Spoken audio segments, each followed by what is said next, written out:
We wanted to play around with the new technology. We didn't think about building a company or starting something. And at that time, they all came to 99 and said, okay, I need this app because I need more rides. So in December, January 2012, 2013, that's when we started to see big traction. And it's like, okay, we have something big here. Our slogan was Amigo do Taxista, which is the taxi driver's friend. And it was on purpose because we really wanted the drivers to tell every passenger about us. When the passenger would enter the cab, the driver would say, why don't you use 99 next time? What is Mara? Mara is something marvelous.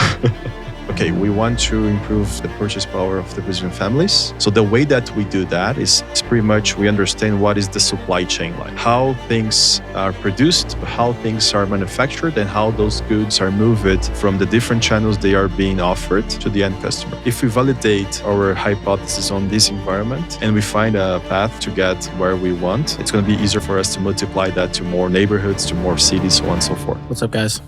Hey. How's it going? Good. Good to be here. We were just saying the first time I met Danilo in person, he looked more similar to you. He was blonde at the time.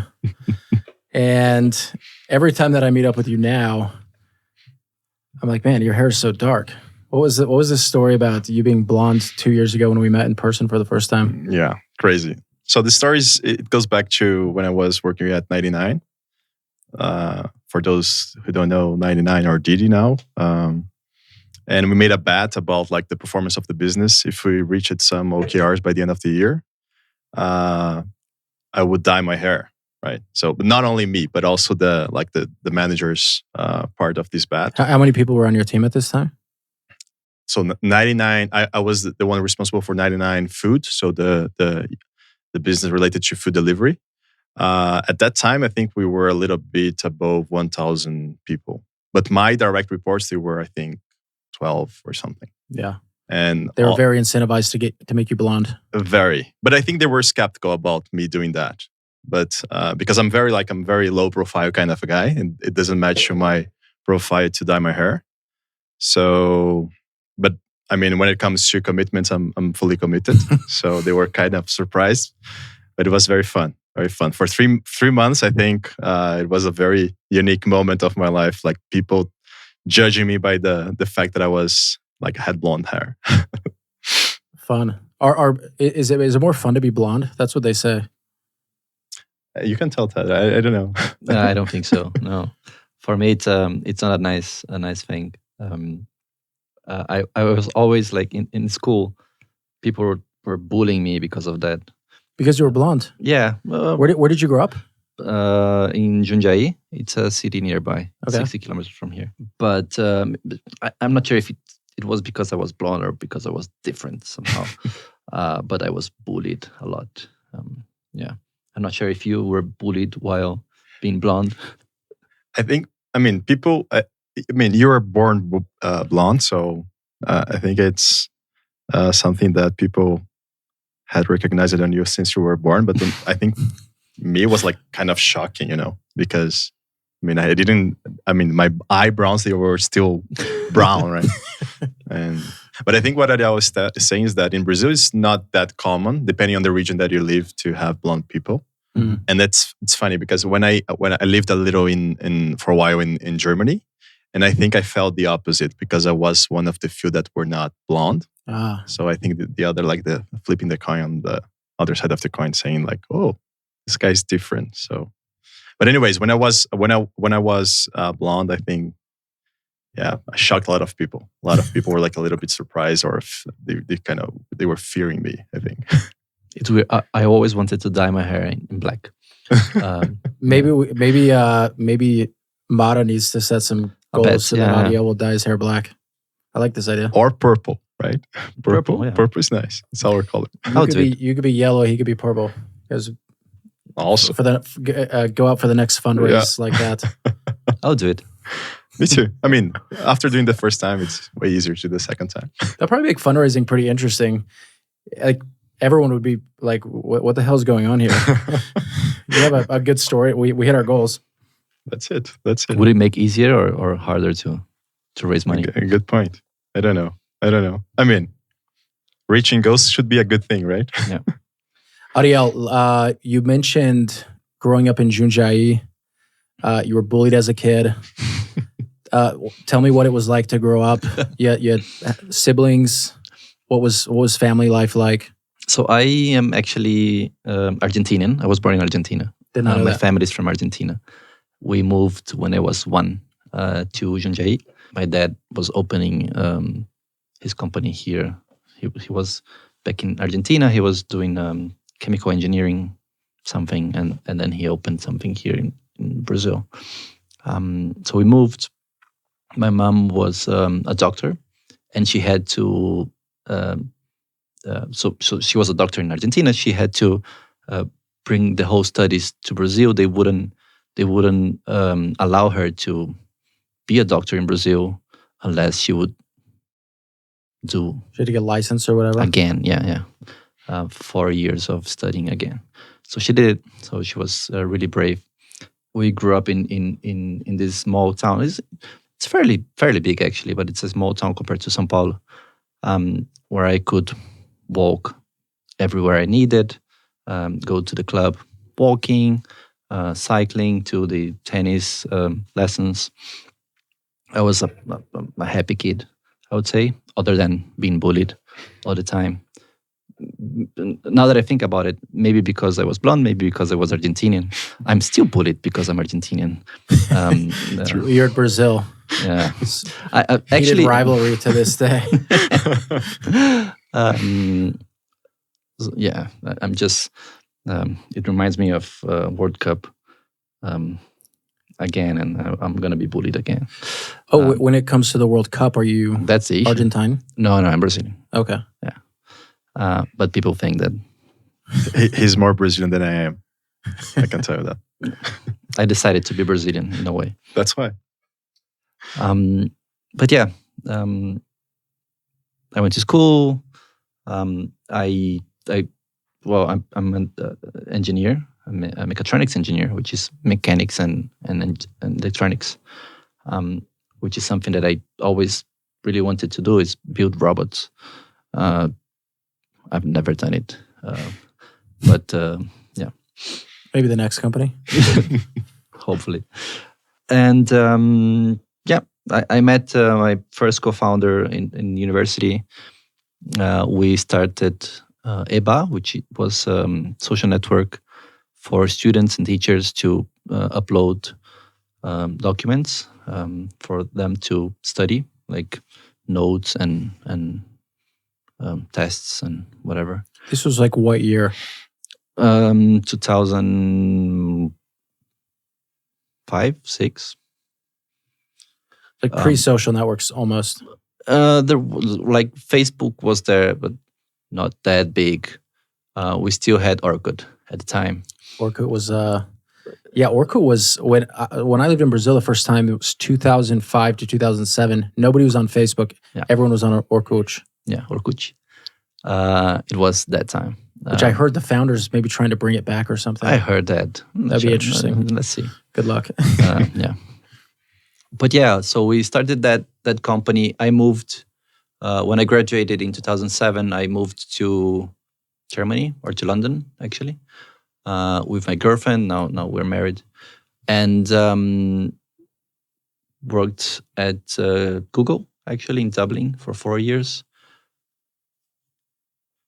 Then I decided, okay, it's time to go back to Brazil, and really, I watched the Social Network, the movie about Facebook, and I said, "Fuck, we might have something that is as big as."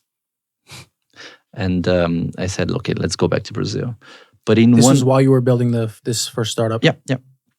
I really wanted to focus on that startup, so we would maybe hopefully grow into what Facebook was. Crazy me. Did it? No, of course not. But the good thing is, like, I came back. I started working again with Renato, my co-founder at EBA, and I did a trip to Germany in 2011 when I left Google, and I needed a cab.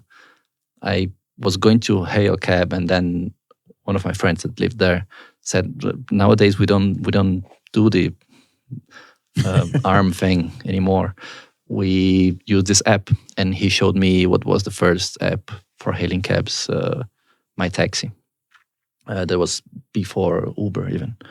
And when I saw that, and with Renato, we always worked together. I was more like the product guy that was thinking about how to solve users' issues and how to create something, and he was the guy that was coding. So we always wanted to build something that was on smartphones, that was starting to get traction at the time. EBA was something that was web-based only. And we said, okay, I used the app, and I said, oh, this is so good. This is so great. New technology, something that it's useful. This was like 2010, more or less? 2010. 2011, beginning of 2011.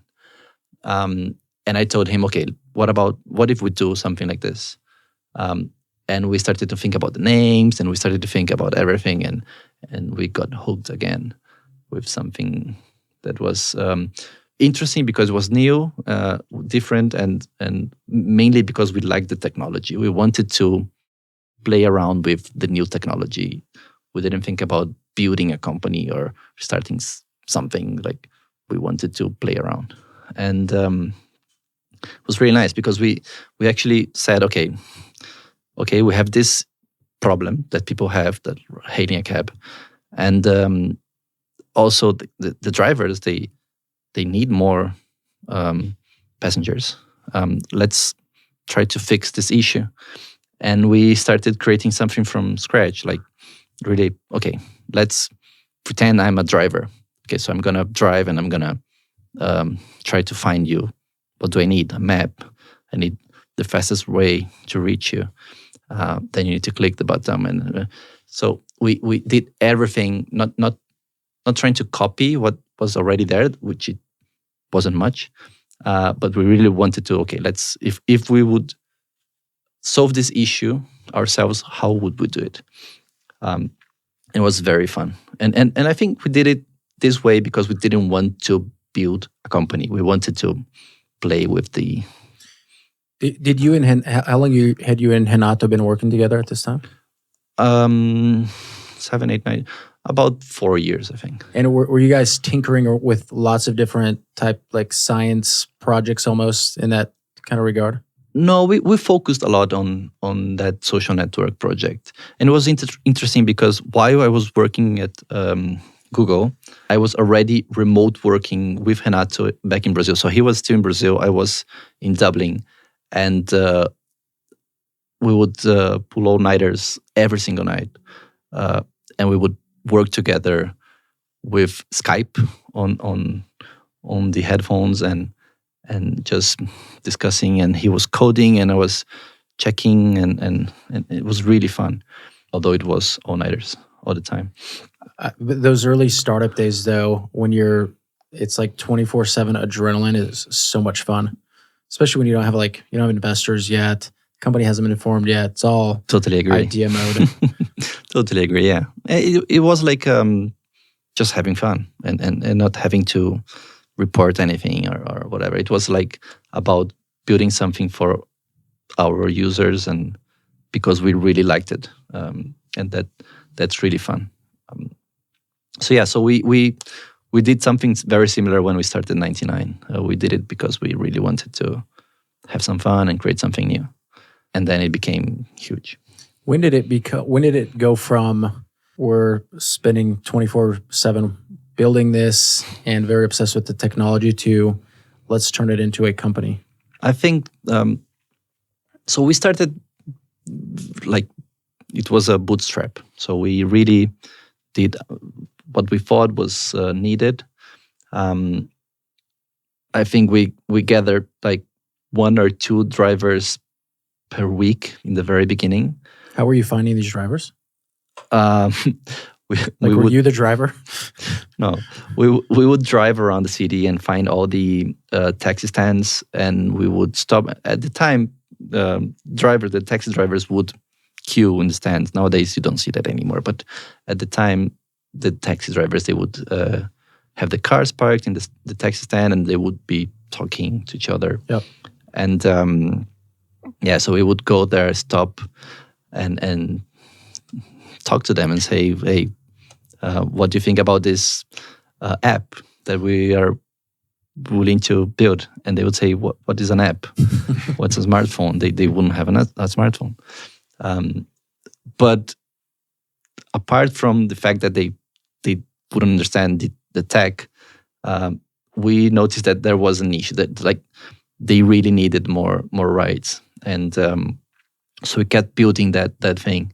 Eventually we it was on the App Store, and we got a couple of drivers to use it.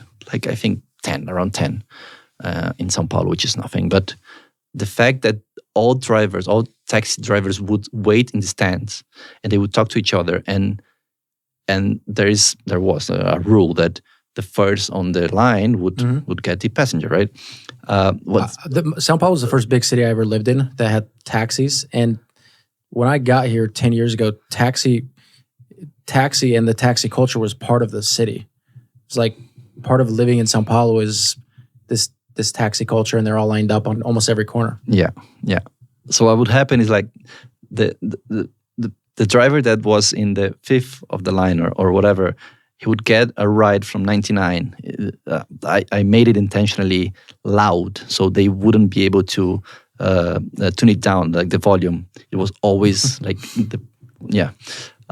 we would like, and then everyone like in the line would like, what the fuck is going on? And then the driver that got the ride, I gotta go make some money. See you guys. Exactly. And they were all like, what the fuck? And they're like, yeah, it's a new app, 99, it's free, blah blah blah. That's when I saw people coming over. It was myself. There's a natural network effect with the drivers, even from the beginning. Then. It was, and it got worse on December, January, because São Paulo is a city. It's like a very corporate city, corporate driven. A lot of the taxi business came from business passengers. Like December, January, everyone is out of São Paulo, so they didn't get rides. So they were like desperately needing rides. Gotcha. And at that time, they all came to 99 and said, okay, I need this app because I need more rides. So in December, January 2012, 2013, that's when we started to see big traction. And it's like, okay, we have something big here. We only had 6 months of since we launched. Had you raised money at this point? No. We were. It was only myself and Renato. Two guys. Couple computers. 2 guys. We already had like the. So we were working at where the little house. It was EBA was there, so we didn't have to pay rent. Well, EBA was paying the rent, internet, everything. So it's like, of course, we didn't have salaries, so we didn't spend anything for 6 months. And then when all those drivers started coming, then we couldn't handle the signups and etc. We started hiring a couple of people to help, and that's when it all started. But we only got we were only invested in 6 months afterwards, so 12 months after we launched. It was June or July 2013. And that's when we said, okay, now let's grow. This really became a company. Let's build it up. It doesn't seem like startups are started like that anymore. Not anymore.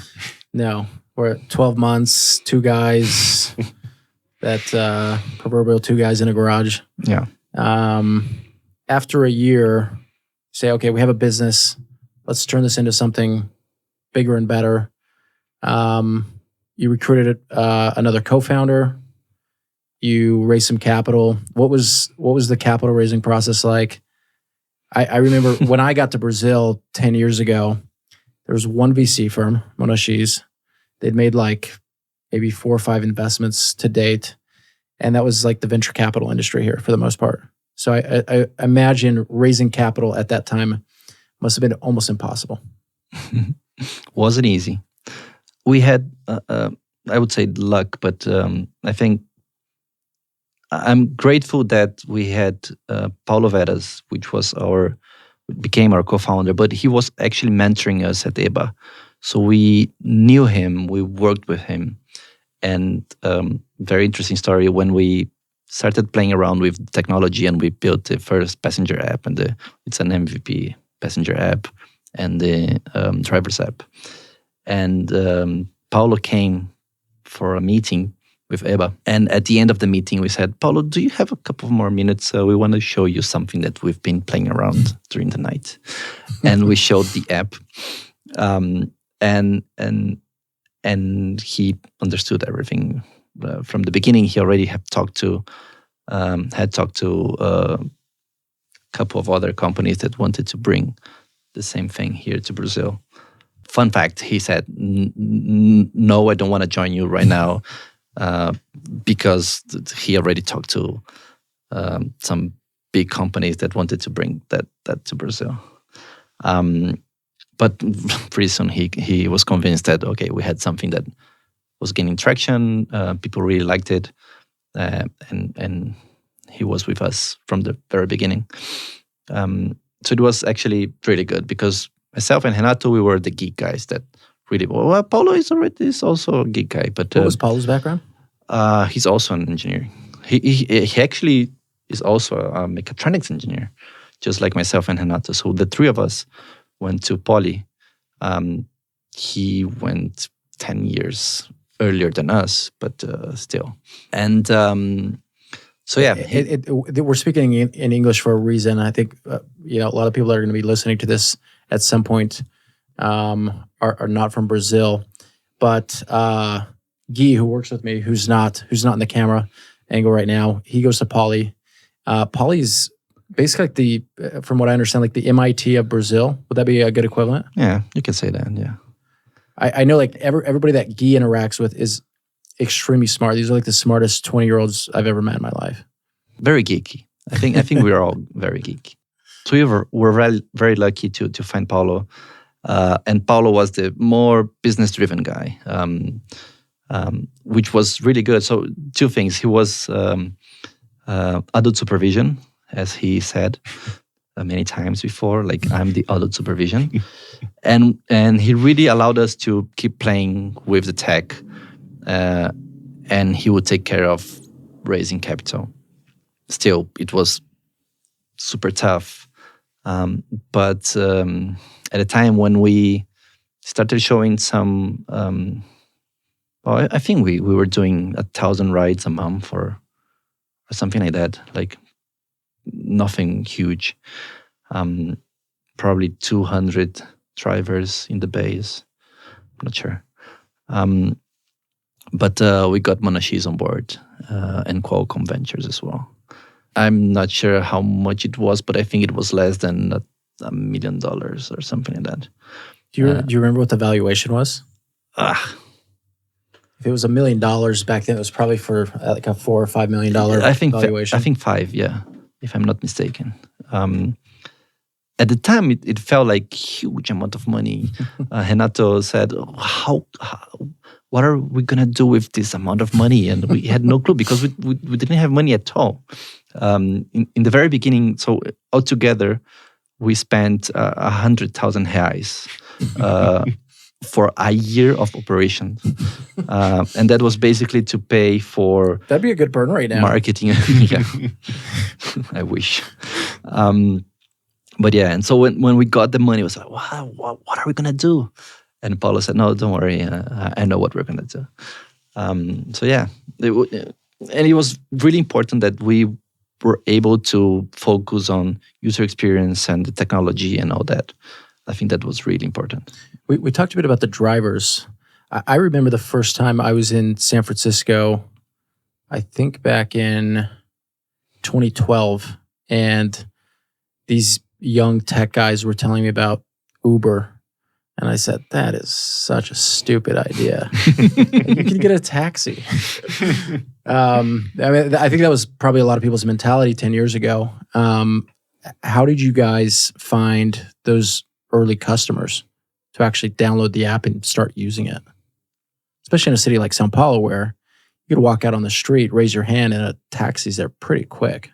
That's one way to put it. I think we had a very clever idea in the beginning,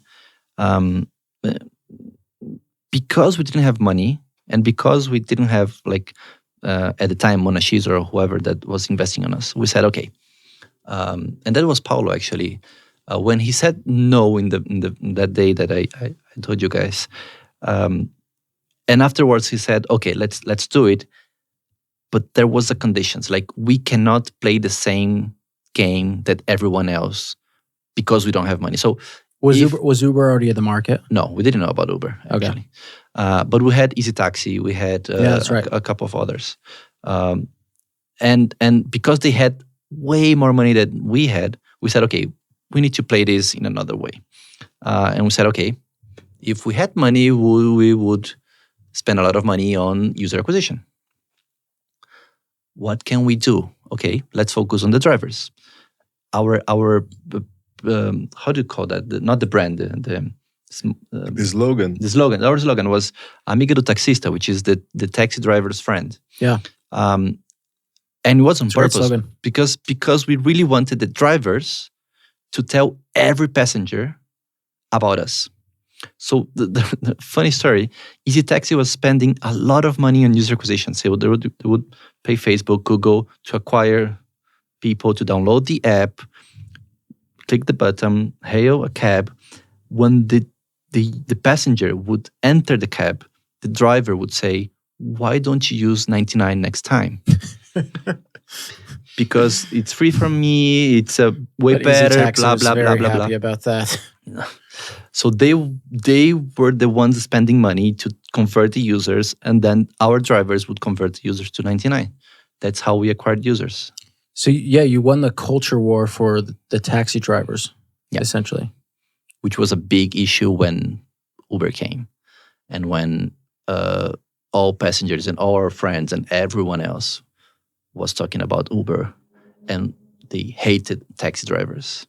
Not sure if you know the whole fight. Do you remember the fight? I remember. There was like violence happening. Yeah, people got killed. Actually, a lot of people were against taxi drivers at the time. So that's Uber playbook, and I think Danilo can talk a little bit about it. But everyone hated taxi drivers, and we were the amigos do taxista, taxi driver friends. So people started hating us. And beyond the slogan, amigos do taxista, what kind of actions were you doing to maybe make actually have that mean something? It's one thing to say it, but I assume the way you treat the drivers was differently than maybe your competitors were treating them, and they were more faithful to you.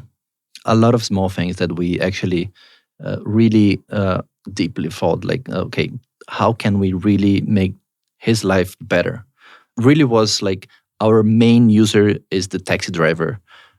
If they are happy, if they find us useful, then everything else would come. We had a better relationship. We did things, at the time it was, no one would thought about it, but I was giving lessons on how to use Google Apps on the phone for the taxi drivers. So I would get the taxi drivers to come to a venue, and then I would teach them how to use Google Translator and say, okay, with this you can better treat your international customer. And I was teaching them all the free stuff that they actually had. Funny story, most of them would actually buy the smartphone, just because of 99. At the time, they would have those feature phones or whatever, the Nokia's ones. But they actually wanted to buy, in order to use 99, they would buy the phones. So you were driving the smartphone adoption in Brazil as well? For sure, yeah. For sure. For that type of users, yeah. Yeah, because that technology wasn't really a possibility before the smartphone. It was. Theoretically, you could. I've heard these companies that tried starting like 20 years ago, where you had to like go to a website, but that's not practical. Yeah, but the main thing here is the GPS, and the smartphones had the GPS, so you could actually solve the issue of you not knowing where the taxi driver is and the taxi driver not knowing exactly where you are, etc. So that was the big thing here.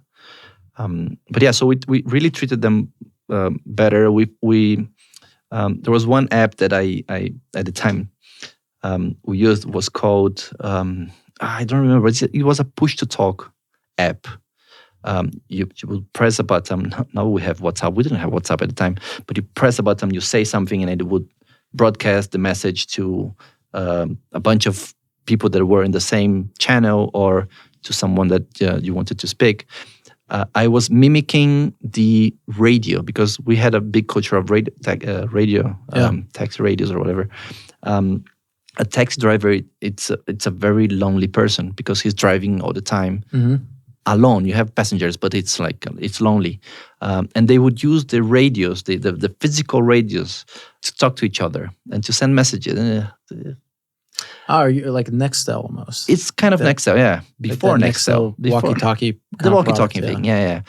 And I was trying to find an app that would do exactly the walkie-talkie thing, and there was this walkie-talkie app, and I implemented across the whole fleet.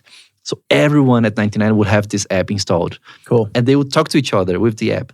Something free. We didn't create anything, but we thought about it. Like, okay, let's build this community so they can actually talk to each other and feel part of a community, the 99 community. And I think that actually worked pretty well.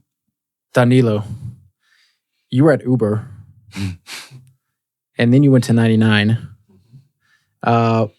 Why don't you tell us? Maybe let's go back in time a bit. Tell us your upbringing. We'll focus on you here for a few minutes, and then how'd you end up at Uber? How'd you end up at 99? When did you meet Ariel for the first time? Yeah, so similar to Ariel, I went to engineering school, but I have a mechanics engineering. I didn't have the electronics part. And I started my career working on FMCG's companies in Brazil. I did that for... FMCG is fast-moving consumer goods. Perfect. What type of companies? Like Danone, the fresh dairy product company, then like building materials companies. So I did that for, I think, 4 to 5 years, but not working in engineering department, working on the finance department. And I think like after 3 years, I realized that, whoa, this is really boring. Like the finance or the FMCG part? I think the whole part. Like I was very naive at the time. You can imagine like leaving engineering school. You don't know much about what's next, and you're just experimenting a lot of things. But when you go and work directly to like a big corporation, like there are lots of rules to follow, and especially I don't know why the finance department has even more rules. The way that it should be dressed, so those kind of things.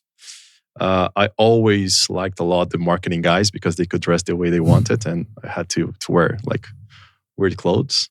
I think that's why nowadays I wear like I'm wearing shorts right now. I think I have like something inside. I went to your office last week and you were wearing shorts. You're the CEO of the company. Yeah, I mean, I can I say that if you're not feeling good in the working like environment, you're not gonna give your best, right? So. Especially in Mara, we believe that this is really important. Not only like the way you dress, but the way like we can interact with one another. And then like I saw myself like, whoa, like I cannot imagine myself doing that for 30 years. Like the way I was raised. So my parents, they come from the like baby boomers generation. It's all about like make sure you have some money. With money, you're gonna suffer less in your life. So you have to work hard, you have to work a lot, and that's it. But I couldn't imagine myself having that routine for 30 years, right? Or 40 years. And then like one very close friend, like a friend that I met at school. So before even engineering, he was working for a bank company, which is like a consulting firm. It doesn't exist anymore. I think it was acquired by someone. But anyways, it was American consulting firm in Brazil. Very hard to get into. Mm-hmm. He was working for as a consultant for I think 4 years. And he came to me and said, like, man, I'm really bored. Like I'm exhausted. I work a lot and I cannot see myself doing that for the next 30, 40 years. And then we came like, okay, and so what are you going to do? Like, we have this problem, all right? And he said, like, let's try to build something together. And this is like 2000, I'm talking about 2011, right? So 11 years ago. And we had no idea what to build. So we said, as engineers, that he's also an engineer. So we said, like, okay, let's talk to smart people and see, like, those that decided to found their first, like, their companies, what advice they would give to us, right? And for some reason, we ended up talking to some internet guys, e-commerce guys, that shared with us the problem that they were facing about not having, like, a standardization approach on e-commerce platforms. And, like, again, as engineers, okay, it's like pre-Shopify. Yeah, like all those like platforms that you have nowadays. Like, I think Brazilian companies back there, they were facing the issue of they had to hire, like, developers and everything was tailor-made for that specific company. So if you lose someone from your team, you're basically fucked up, right? You don't have, like, standardization to be like not dependent so much on that specific person, right? So we decided, like, okay, let's study about that. Let's learn about that and see if we can do something, right? And the first year was about, like, we started to like we built our platform on Magento. It's still, like, a company now. It's a huge company nowadays. And we decided to sell online, like, smartphone cases. So pretty much we were importing those cases from China. Cool. And we were selling, like, we did that for 1 year. It's like they can import them for $1, sell them for $10. Exactly. It's exactly like that. And I think the process was very important for us because not only we had to focus on, like, we were the ones coding the website and the platform, but also, like, talking to like how to import anything. I myself went to the airport several times to get the goods, like crazy stuff, both from, like, tech perspective, but also from operations perspective, and sales. You're the CTO, head of logistics, head everything, of customer service, everything. Like, and it also similar to what Ariel was talking about, Eba and Renato, bootstrap our own money, and then, like, after the first year, so, like, okay, we have something here. Let's try to. We learn, like, something that it proved to be, like, working. Let's try then to build the platform we want and start offering that to other companies. So shifting from B2C to B2B. And that was actually what we did for another two years. So we had, like, started to grow. It was very, very like, good to be working with my best friend and like, so on. Back in the day, internet or e-commerce penetration was, like, probably like 1%. How are you finding customers to buy these things? So you mean from the case, like, smartphone case, yeah. right? That was funny. So it started all with, like, family and friends. Like, do you have a smartphone? We have a website. We have a website. What's your smartphone? Let's see if I have the... I don't know about you guys, but, like, the first time I had a website, it felt like such a huge accomplishment. I was, like, showing it to everyone and they're like, how did you put a website on the internet? Yeah, it's like... Now you can do that in 1 second on a million different... Yeah. I think at that time we had, like, it took us 4 months to put, like, everything, like, we had, like, payment solutions, everything end to end in the online.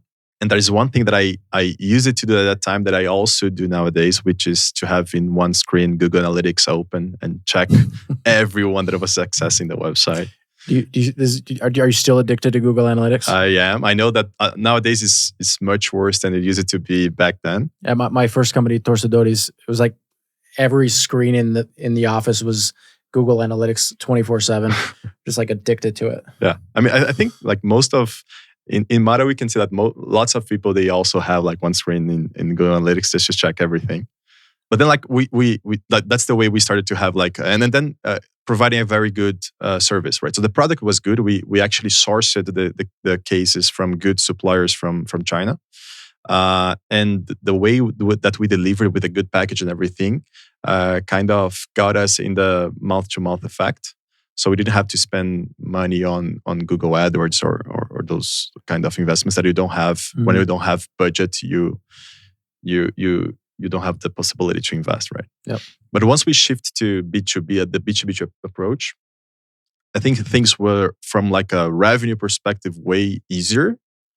We got good clients, like good ones, good companies that like embarked on using our service. And I think after like 2 or 3 years, we saw ourselves in a situation that, okay, what can we do next? Is either let's look for capital. We didn't want that because we thought at that time that raising capital would mean having a boss. That's our mentality, right? We didn't want to have the company was nice and fun to be working on because we didn't have a boss in there. So it was myself and my best friend, and then we had like lots of, some employees, not lots, but some employees in the company. The second thing was that because of the other approach would be to like build a partnership with other companies that were popping up. But then again, we ended up in the situation like, okay, this is like maybe a indirect boss. And then it's like, okay, let's try constantly trying to avoid having a boss. Yeah, like it's very. I mean, it's the good part of like facing some stuff in the early stage of your professional life that you take with you. But this is an important topic though, because I think a good amount of the stress that founders feel on a day-to-day basis is directly related to them having raised capital from investors and the expectation that they feel that is on their shoulders. How do you guys deal with that today? I mean, obviously you guys have already been successful, so you guys are in the power seat. Maybe don't feel so much pressure anymore, but like this is like when I talk to founders on a day-to-day basis and they're coming to me with their, why they're so stressed out at the moment. At the end of the day, it always kind of like loops back into, I've got investors, or like it's either one or two things. I'm not getting along with my co-founder and we haven't built a relationship built on trust. So I can't actually have the hard conversation with him, or it's, I've got this stupid investor who's nagging me, or maybe the investor's not even doing anything, but psychologically the founder has said, I've got these investors that I've got to report to now, and it's making their life hell. How do you guys deal with that? It's interesting because most of us entrepreneurs, we start a company because we think, okay, I want to be my own boss, right? That's why you start a company, and it's far from the truth. I'll let you discuss about it. But for me, it's interesting that I've never thought about it. Like, as soon as you raise money, you have a boss, and you have to report, and you have expectation, a lot of expectations, and deadlines, and everything. I was I had the option to find a co-founder that was actually very good friend, someone that I already worked with, which made things easier. But also, if you have a co-founder that you actually don't know that well, it becomes also it might become a nightmare as well. So I think those are the two very big issues that nowadays a lot of founders are facing and struggling with. They met their co-founder on Zoom. They skipped the step of building trust. They said, "Oh, you're good at X, I'm good at Y. This makes sense. Let's get married." Yeah. One thing that both of us, right, we have in common in the beginning of our journey of being an entrepreneur is that Ariel had very good co-founders in the beginning of Eba and 99. And I also had my first, still my best friend, I think the best co-founder that I could have at that time. And I think what we have in common in both cases is that in his case, like Renato and Paulo and himself, and in my case, is also, his name is Paulo, and myself, we had a very good baseline of common shared values, right? I think that's something that makes your life much easier when you are in living hard moments, right? If you have someone that you trust because you know that what matters for him or her is based on the same framework of values that you have, you don't fear saying something X or Y, right? Mm-hmm. So I think that's something very important. The second thing which is very important, I think that's where myself and Ariel, we had like different journeys, is that he became like, in my opinion, the most successful entrepreneur in Brazil because of his journey. And my career shifted to be a executive in what later on became big tech companies. Mm-hmm. So he had a lot of experience on like how is the investors world when it comes to being a founder. So what's good, what's not that good, and sometimes even learning by mistake. You cannot like anticipate everything. So this has a lot of value. And myself, it's on the part of like how to manage corporations, how you move corporations from 0 to 1, 1 to 10, 10 to 100. So you're more interested in the company building. Maybe Ariel's more interested in the product. Is that fair to say? Yeah, I think so. That's exactly. And whenever we have, I'd say the same as like with Edu and I. Exactly. Yeah. Danilo introduced me to my co-founder Eduardo. Nice. And I think there's a lot of parallels there. Yeah. But despite like we have like very clear like what's our roles inside Mara. I think how we got to be co-founders, there are a lot of things along the journey, right? So it's not just because it's very easy for me to have the founder. Like my co-founder is the founder of the first unicorn of Brazil, right? It's an easy story to sell to VCs. It's very easy, and that's the part that people see. Yeah, that's the part that actually most people. And to Ariel, I think, this guy has managed lots of people in his career. He knows the tech environment. So from like a businessman perspective, I have experience that could be a good fit depending on the kind of business we build together, right? But the true story is that, again, we are together with Mara because I have worked with Ariel a little bit in 99, but also in Yellow Grow. And living the good moments, such as being part of the first unicorn. At the time, it became the first unicorn of Brazil. Everything is very nice. Everything, like, you have lots of friends. Everybody's celebrating, right? Everyone would like to be friends of the ones that were part of that. But I think when you have situations that are more challenging, you actually know the people that you are working on, or like you understand better the values that each one carry with themselves, and those are the ones that you, if you share those values, usually is that those are the ones that you want to be with you along your journey, right? Yep. And myself, I don't separate professional life from personal life. Like I don't consider Ariel only as my co-founder. I consider him as a friend. Like I don't talk to him only things about Mara, right? I also talk about personal stuff. Right? Yeah. What is the relationship like? I think like both of us, we say that we are exquisite people, right? So we're kind of like, I'm also a geek in my way. We see things from, like, again, different perspectives.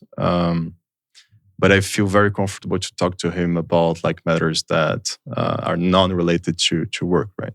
So I think today we just had like a talk like that. We don't schedule like one-on-ones or lunches or breakfast or dinners. We don't do that. We just like cross eyes and we go to the coffee place in Mara, and then we spend like 1 or 2 hours talking about random topics. Some topics about Mara, some topics about life. Do you guys fight? Fight? We haven't had a fight yet. We never had a fight. Yeah. I think. Do you like, certainly you guys have disagreements probably all the time.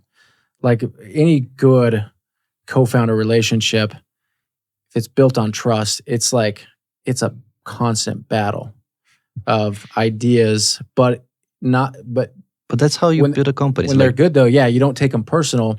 You're constructing something together, and that battle needs to happen so that you can figure out what you actually need to do, right? What the right answer is. For me, that's the only way of building something that's greater than what you can create in your mind. So when I expose an idea or whatever, I expect people to try to deconstruct what I'm saying, or say that, okay, maybe you're thinking this way, but what if you think in that way? So together we can build something that is bigger than what I'm bringing to the table. And for me, it's really important to have not only Danilo as a co-founder, but people that work with me.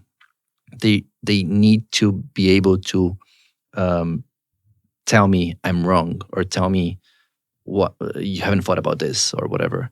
If people just say yes, sir, I cannot be myself. You can't respect them, yeah. Yeah. Yeah, so if you have a bunch of yes people around you, that's not good, because you're never going to be able to actually do anything interesting. You need that. Yeah. You need that. It goes back to what I said about dressing the way you want, right, in the company. Like, we have lots of people in Mara that, of course, it's easy for, like, you can imagine, like, joining Mara. So we have, I think, in total 35 employees nowadays. And for some people that didn't know us from before, when they come to the company, they may like, whoa, those guys, like, and then you can end up in a situation just like Ariel described it, right? So you don't challenge because you fear. This is Ariel, first guy to sell his company for $1 billion in Brazil. I'm not going to go tell Ariel I think something's wrong with the business. So I think the way that the company's culture is established is like, we make sure that, number one, we bring people that are challengers. So that's number one. How do you figure that out in the recruiting process? So I think I think most of the 35 or 30 people that we have, lots of us interviewed, like everybody interviewed. We have like myself and Ariel. We also have two other co-founders. We always made sure that everybody's interviewing everybody, right? Mm-hmm. And from different perspectives. Like, so pretty much one is checking more on like the technical hard skills, other more on the soft ones, culture, etc. Mm-hmm. But one thing that we did a lot is to rely on our background, right? So not only from people that we have worked with in the past, that we know that would be a good fit for the things that we are building, but also people that we could like kind of background check with people that we trust a lot. So it's truly relying on our network. Of course, there are people that are not in those cases, but they were able to, during the interviewing process, the recruiting process, to show to all of us, or to most of us, that they have this kind of profile, right? Mm-hmm. And sometimes you make mistakes, right? Sometimes you think about someone that it's a good fit and it's not. And to make sure that the culture is not like impacted about maybe this not the right fit for the company or for the person, we fix it very quickly, right? Yeah. So that's the way we have built the team. Yeah, you're never going to get all of those recruits right, and you've got to actually you've got to fail a bunch in that regard to actually learn what culture do we actually want to build here, because it's not like you can sit down, the two of you, on day one and say, let's write out the culture. And I think a lot of people do that, but you're going to constantly iterate on it. And when you have the first 10, 15, 20 people and everyone's actually working together and those behaviors are being established, that's when the real culture kind of evolves, right? And happens. That's it. Like, we see ourselves as, like, culture for us is like big wall, and we are just a brick of the wall. Like myself, I'm one brick, Ariel is one brick, and everyone that is joining has like this one brick kind of volume in this wall, right? Do you guys have a written out culture? No. Not yet. No, not yet. We feel that, like, people know, they have like a very clear sense about how we operate internally, but we haven't written it yet. I think it's a process that is not only the two of us, it's like the whole company. Mm-hmm. And we need to do that with the team. Like, it's truly a bottom up kind of work. It's not even bottom up. It's like everybody sitting together and discussing that, right? And it's still the early days of Mara. So people that we are bringing now, they are contributing to the culture. So we cannot actually right now fix what the culture really is. We show it while we are actually working and building things, but people are also contributing to it. I think soon we might be able to actually write it down, but it's still not the time. One of the things, you and I met up a few weeks ago. I was getting some advice from you at your office. A couple things grabbed my attention about how you run the company. One of the things you said was, at Mata, I'm the only one who thinks. Everyone else executes. What I said actually is that I'm the one. I probably said this wrong, but no. Let me. What I said, like I always felt that the responsibility of thinking, given that I didn't have too much executional tasks, was on my shoulders, right? So I always put the expectation on me. I mean, given the stage that we are, like we have to execute a lot of things. And I always thought that, okay, I need to make sure that number one, I allocate my time the best way for the company, right? And number two is that I cannot overstress and take out the focus of some teams that are really into delivering what we have designed together, right? Mm-hmm. So I put a lot of the responsibility on me to come. But one thing that is important to say is that I never come to conclusions without discussing those possible ideas or hypotheses with the different people in the company, right? So back to the exercise that we were doing today about talking about life and everything. That's also actually how we interact a lot on building solutions and tackling hypotheses. Is that sometimes I think about something, I go to Ariel and like, what are your perspective on that? Like, well, how do you feel about that? Right? Mm-hmm.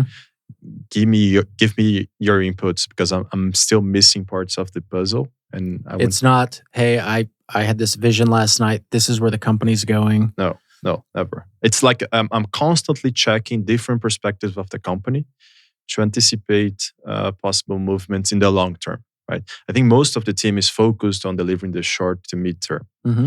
And I'm always trying to push myself, okay, if we reach those short and mid-term goals, what's next? Yeah, and what's long term at this stage for you? How far out are you thinking? Because like Jeff Bezos, when he was still CEO of Amazon, he'd say he's living 3 years in the future. Yeah, I think in the case of Mata, it's like long term is anything more than 3 months. Mm-hmm. That's the long term, right? Because there's still lots of uncertainties that we need to tackle. We just need to make sure that we're tackling as intense and deep that we can to shorten this period, right? So we don't have 3 months. If we miss something on next 3 months and we need another 3 months, it's half year. It's gone, right? So yep. It has to be really short term oriented from like the small deliveries that we do on a daily basis. But we are not treating Mata as like a big, heavy ship that is very hard to move around. We are always trying to make the mistakes as soon as possible, right? So we don't anticipate problems. We don't let's think about this problem. Let's first try to design how we would not face this problem.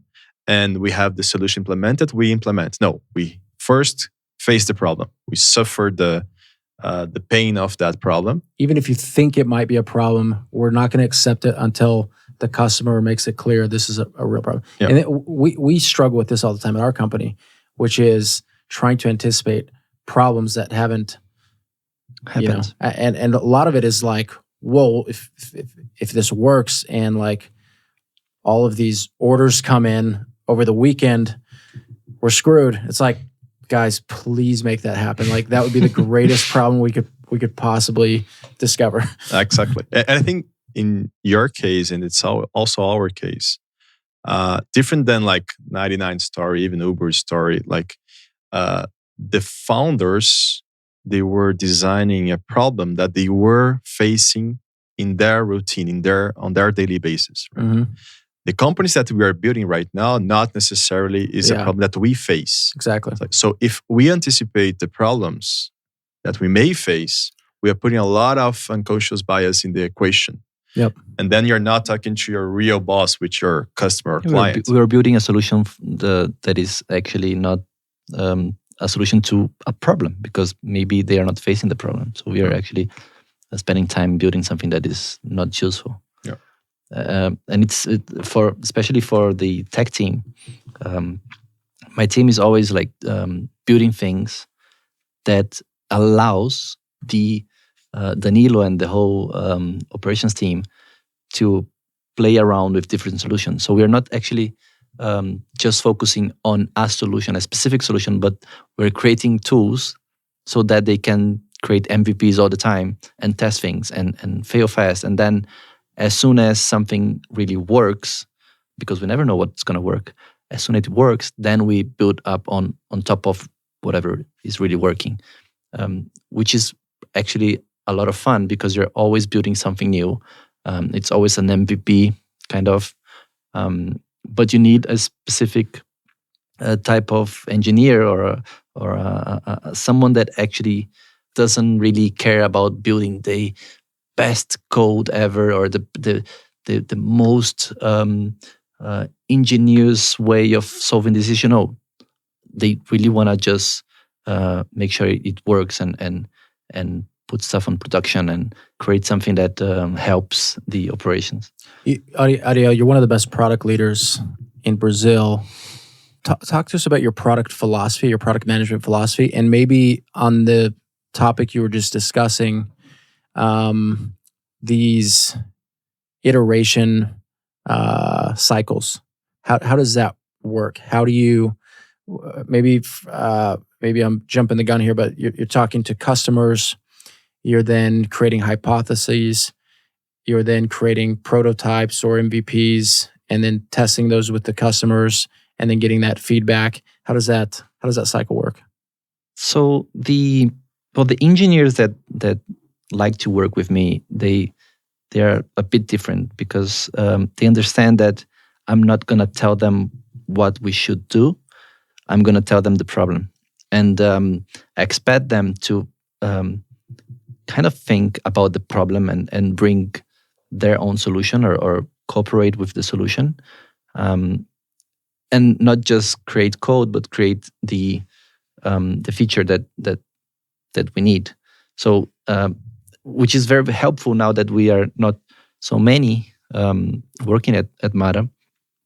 We don't have a designer. We don't have the product team is myself and the engineers. You don't have a designer? No. Oh, we have a designer for the operations team to create the ads or things like that. Yeah, that. But we don't have a designer for the product team because I expect the engineers to build something that has high fidelity. Now that we're a startup, and then that we cannot afford having so many people working for us. But that builds a culture of the product culture and the engineering culture that they actually need to deliver something that is clean and finished and that people will use. And that's very good because in a way, I'm not a good wireframe designer. I'm always telling them, hey, this is the issue we have. Help me sketching the solution or whatever. And they actually really contribute to the whole thing. But also it allows them to fail because most of the times the engineers are very afraid of putting in production something that it's going to break. Or we always said at 99, you never put in production things on Friday because if something breaks, then you're going to spend the weekend fixing it.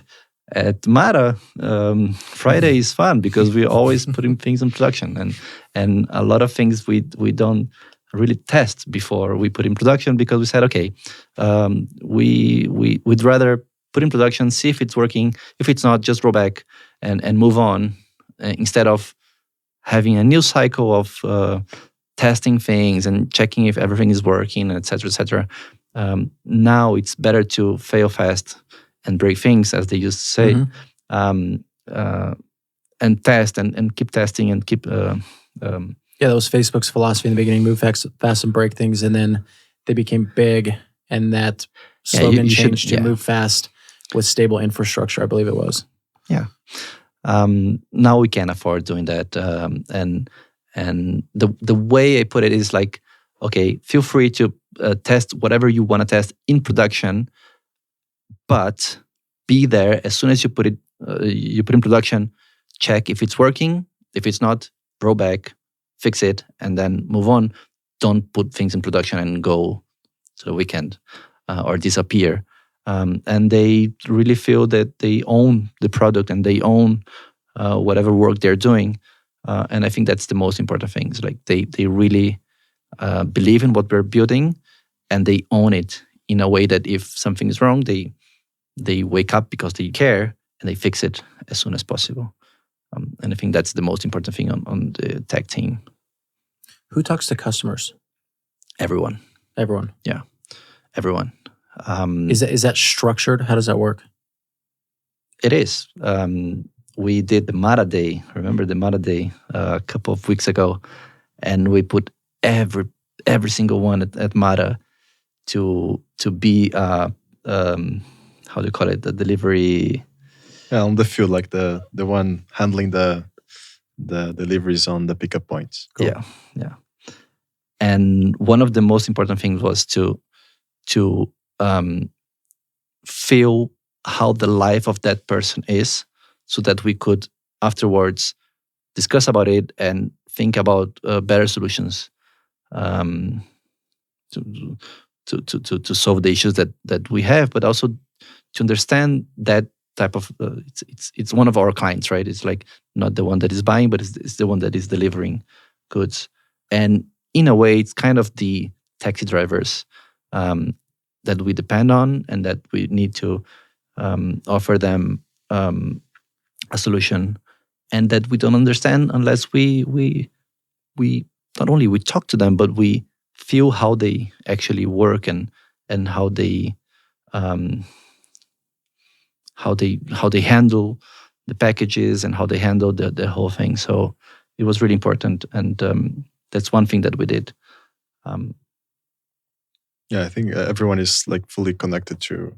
So if there's a real boss in the company, is the client or the customer. That's where he or she is the one that pushes us to move really, really fast, right?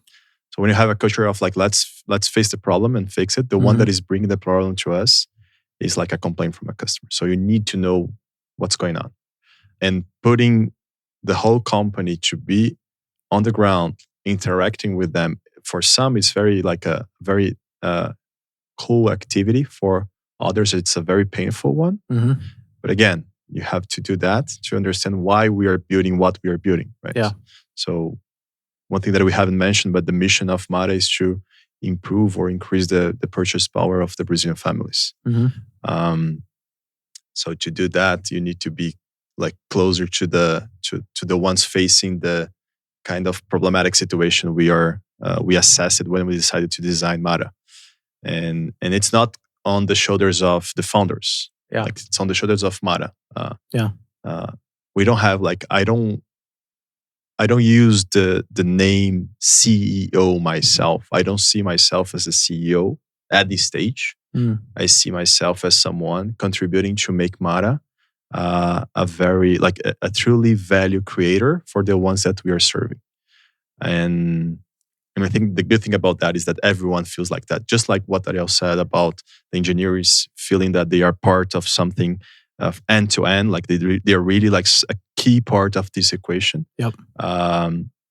We don't have the hierarchy in place, and I hope we don't have anytime soon, to allow us to, like, as a group of people, we're building something with true value. I did a customer review today, and I think the goal of the customer interview is always just to learn as much as possible about these hypotheses that you're creating, and are we building the right thing for them. But I always leave these customer interviews like totally inspired, reminded why we're actually doing this. And you get to see in this case today, the customer was working his storefront, talking to customers while also talking to us, and you could feel the energy in it. It's like super inspiring to be close to your customers. And if everyone in the company is doing that, then you actually can become a mission-driven company, and it takes on a whole new life. Yeah. Let's talk about Mata now. Cool. What is Mata? and maybe you could tell me what it is, and then we can back up a year or so. And what was the inspiration to start it? So what part do you want to cover? Mata is something marvelous. And what does it mean? Yeah. So that's the part you can say. Like what's I mean, I can start and Ariel will follow on. So Mata is it's a slang in Portuguese. It's related to the word marvelous, but the word marvelous used in English is not the same way you use it in Portuguese. Like when you you translate it. Maravilhoso. Maravilhoso. Yeah. Mata. It's a Mata. It's we say like whenever something is great, is like, oh, this is excellent. Oh, this is Mata. Like this is isso é Mata. Do all Brazilians say that, or is that a specific I part think of Brazil? everyone understands it. Yeah, I think everyone understands. Not sure everyone says it, but yeah, everyone, like if I they have to start using that. if you say Mata, yeah. Yeah, it's very like everyone understands. I think wherever you are in Brazil, you know that it's like slang. Instead of great, you say Mata. People will love it. Yeah. And like you have many artists that use that word, also celebrities that use that word. So I think It's a cool word. Yeah, it's like a national code word, let's say. But also it's the name of a woman, right? So Mara, it's also the name of a woman. It's a woman's name in Brazil. So it goes to like it's about a person, right? It's about a person that as a woman is responsible for many things, many tasks, and like the majority of families in Brazil are like the ones actually taking the full responsibility of the families is the person is a woman, right? So this is like being very close to understanding what's this persona that we say that we're talking about, like how we would like to be perceived. Is someone that you can trust, is someone that is going to be part of your day to day, and someone that can actually help you to have a better or improve your purchase power, or improve the quality of your life somehow, right? And it's a person. In our case, we use Mata as the to talk to the customers and to tell them, hey, I'm Mata. I'm gonna go to the shop, buy your things, and I'm bringing it to your place. So it became actually a real person in a way that people talk to us and they call us by our name Mata because they think and they feel that we are actually a person that is getting the goods from the supermarket and bringing it to them. Cool. This is like so how we have designed this, like the first way to introduce ourselves, like, oh, so what's Mata, right? But the reality is like, okay, we want to improve the purchase power of the Brazilian families. Mm-hmm. But since day one, we operate with a very clear boundary condition of we're not going to do that by pushing burn rate as a way to increase the purchase power of the families, right? Because we could sell rice and beans to these families for $10, but it cost us $12. Yeah, I mean, this a lot is of like startups were doing this 5 years ago. Yeah, I think there are different strategies, right? Mm-hmm. And it's hard to say which one is the right one or the wrong one. We of course we base our hypothesis on the things also that we have lived in our experiences. But the fact is that we operate in the let's say groceries sector. Anywhere in the world, groceries is like a very tight margin kind of business, very tight. What kind of margins are we talking about? Like So if like store? let's say a grocery store that is a big one, right? That they have the purchase leverage. We're talking about like 1 to, if you're in good terms, like 1 to 5% EBITDA, bottom line, right? Terms 1 to 5% EBITDA. And these are like big chains that already have purchasing power. Big chains like in Brazil, I would say like $200 million annual basis on GMV, right? Yeah. So they have above that number, at least in very, very, very little margin. Very, very little margin, right? So the interesting thing is that if you wanted to create something that has a very little margin, and you're not using the card of pushing burn rate to make that happen, how are you going to make it, right? So it's very, very, it's not easy to understand. So the way that we do that is pretty much we understand what is the supply chain like.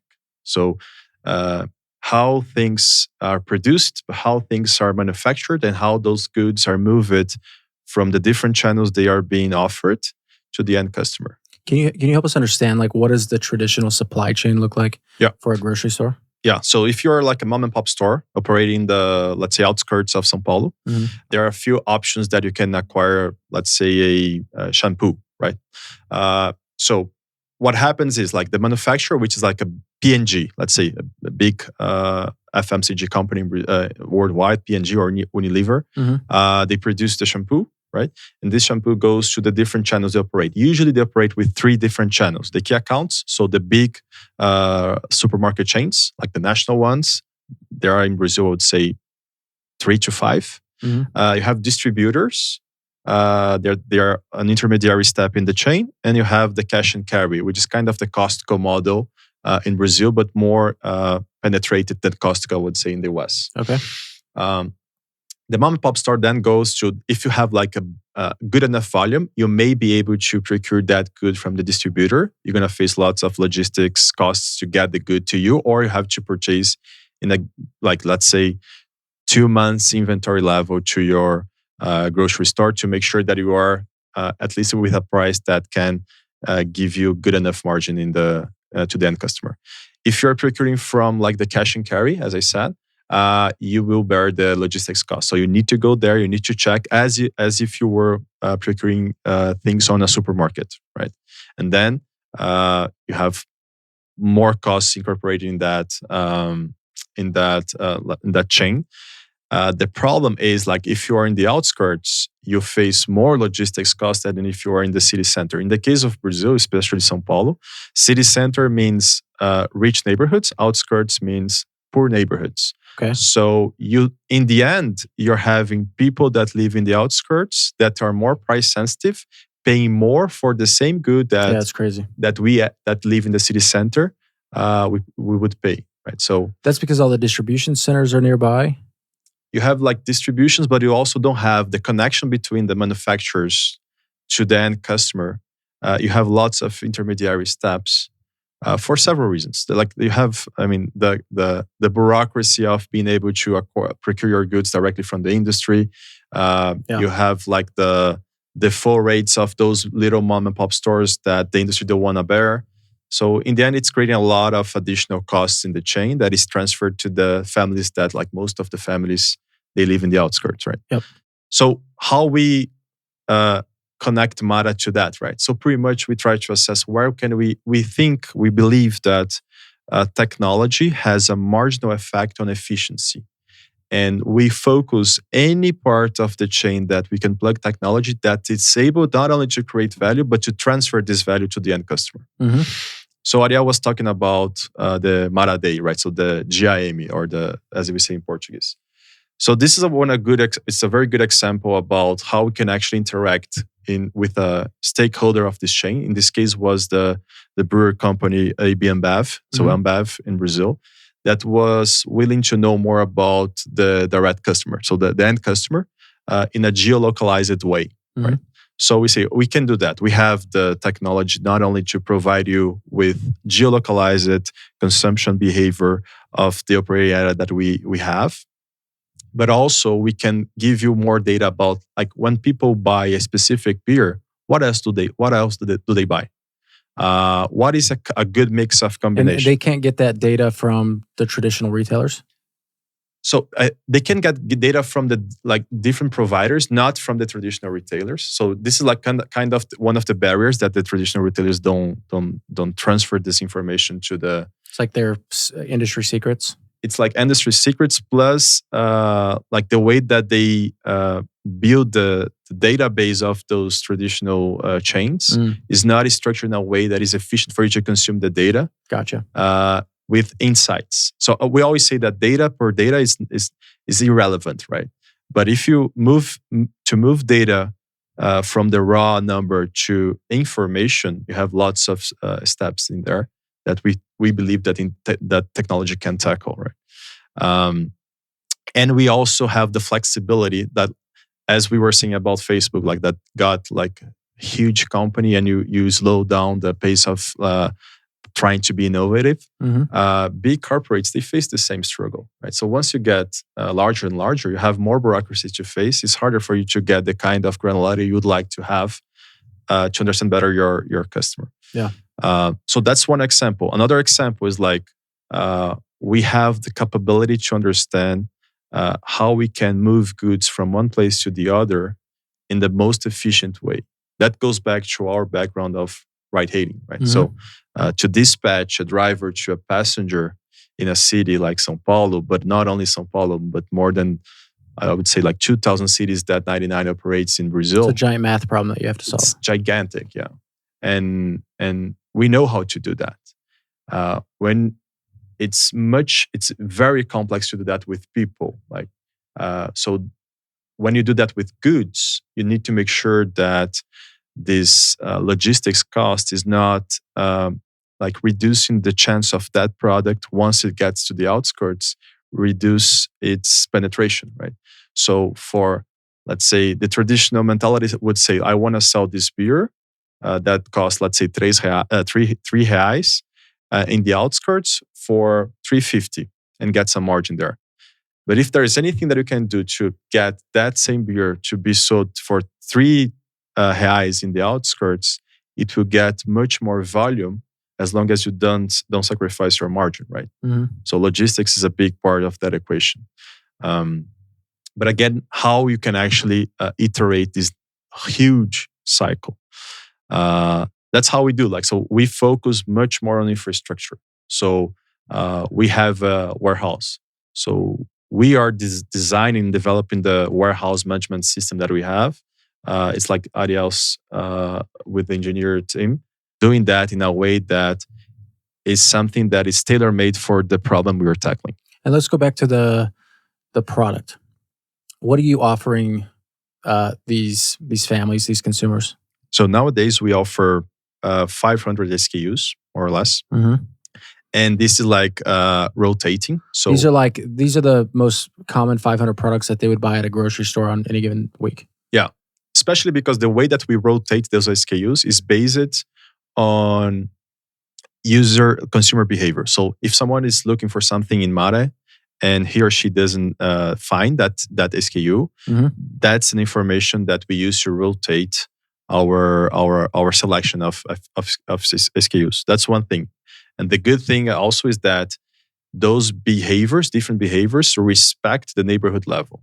So you have a brand that is more familiar in a specific neighborhood, and which is not the case in a more like a different part in a different region of the city, right? So to respect that is very important. Also, the way that the pricing is designed in Mara is also related to the chances of conversion of that specific SKU. And this is based on consumer behavior.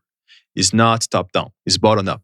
The ones that actually build the price in Mara is a combination of understanding what's the pricing point of that SKU in the neighborhood level. So it's like there is a pricing, monitoring, market intelligence kind of solution. Oh, okay. But also like what's the volume of turnover that the SKU is generating? Is it good enough? So there's a neighborhood in São Paulo 20 miles away from where we're sitting today. You know exactly the price of each of those goods that you're offering that consumer in that neighborhood. You can figure out how to lower that price and offer them the same product, but they're gonna get a lot more bang for their buck. Exactly. And there's of course trade-offs in that equation, right? That's the way that we do that is like one way to make sure that you reduce a lot of your logistics costs is like you don't need to transfer inventory or have like a high inventory level before actually getting the order placed. So this is an app. This is like Ariel can say more about that, but it's both. It's a PWA PWT kind of solution. It's both app and web based because the customer that we serve, they don't have as good data access as we have in the city center. So and also the smartphones that they own are not the top performer smartphones when it comes to processing many apps. In the end, I'm sorry to say that, but if you're a startup and you're putting your app in a store in Brazil, you're not competing with your direct market competitor. You're competing with Facebook, you're competing with WhatsApp, your bank app. So because those people, they own smartphones that can process up to, let's say, 12 to 15 apps, right? Yep. So we need to make sure that we're not getting any friction for those customers because we have only an app solution. Right? Yep. Did I say it right? Yep. Basically, people don't have... My co-founder talks about this all the time. It's very expensive to have users downloading your app. Not only it costs because you need to buy Facebook or Google's. There's ads. only so much room on your phone. That's the thing. Like a lot of people so download things and they. If I download Mata, I have to remove something. Facebook or something. I have to remove something. Which may not be a bad thing at the end of the day. Yeah. So I think that those are the one-off example, right? So because we delivered the goods the day after they placed the order, we can actually make sure that we have an intelligent routing system that is tackling, and we also deliver on specific pickup points that are like, let's say 500 meters dispatch areas that people go there to get their good. And they get their good. We know upfront where we're going to deliver the good. We're not going to someone's homes. What are these dispatch points? So they are business owners. They are like bakeries. They are mom and pop stores. Also, they are beauty salons. They are butchers market. Like there are many types in different you go to this mom and pop shop and say, we want to do a partnership with you. What does that partnership look like? So pretty much we say like, whatever is collected here, you get a take rate, a commission of the GMV that the person bought that specific item, and that's of course very small compared to like we are seeing like single digit, less than 5% kind of take rate. We have different ranges depending on specific terms. But also, I think that the thing that they benefit the most is the fact that people are going to their stores. Yeah, so they are actually facing the chance of getting some offline cross-selling effect. So the consumer goes to your website or your app, they buy their groceries. The next day they go pick them up at one of these pickup points, and they might walk around, buy some other things while they're there. Everybody wins. That's it. So I think that we see in the history, like we are celebrating our first anniversary next month. Congrats! Right? So it's like already in a year. We operate for 6 months, so we have partnered with dozens of those business owners, and we see that the retention rate of those store owners it's like one of the highest that I have seen in all the marketplaces experience that I have managed in my career. There is a true value and potential value creation for them, right? And in the end, like it has to be the win-win situation. Like I also believe that the growth of 99, for instance, in Brazil, it came also to the fact that drivers were 99's ambassadors. So that's the key point. And as a second stage, who are the ambassadors for Mata? So the ambassadors for Mata are the business owners, right? So they are the face of Mata. So they have a direct relationship with the end customers. So if I go to one of their stores, am I seeing Mata marketing materials? Exactly. They're saying you can download this app or go to this website, pick up your products here, it's cheaper. And now they've got this incentive because maybe as a local kind of grocery store, they're not competitive with the guy down the street.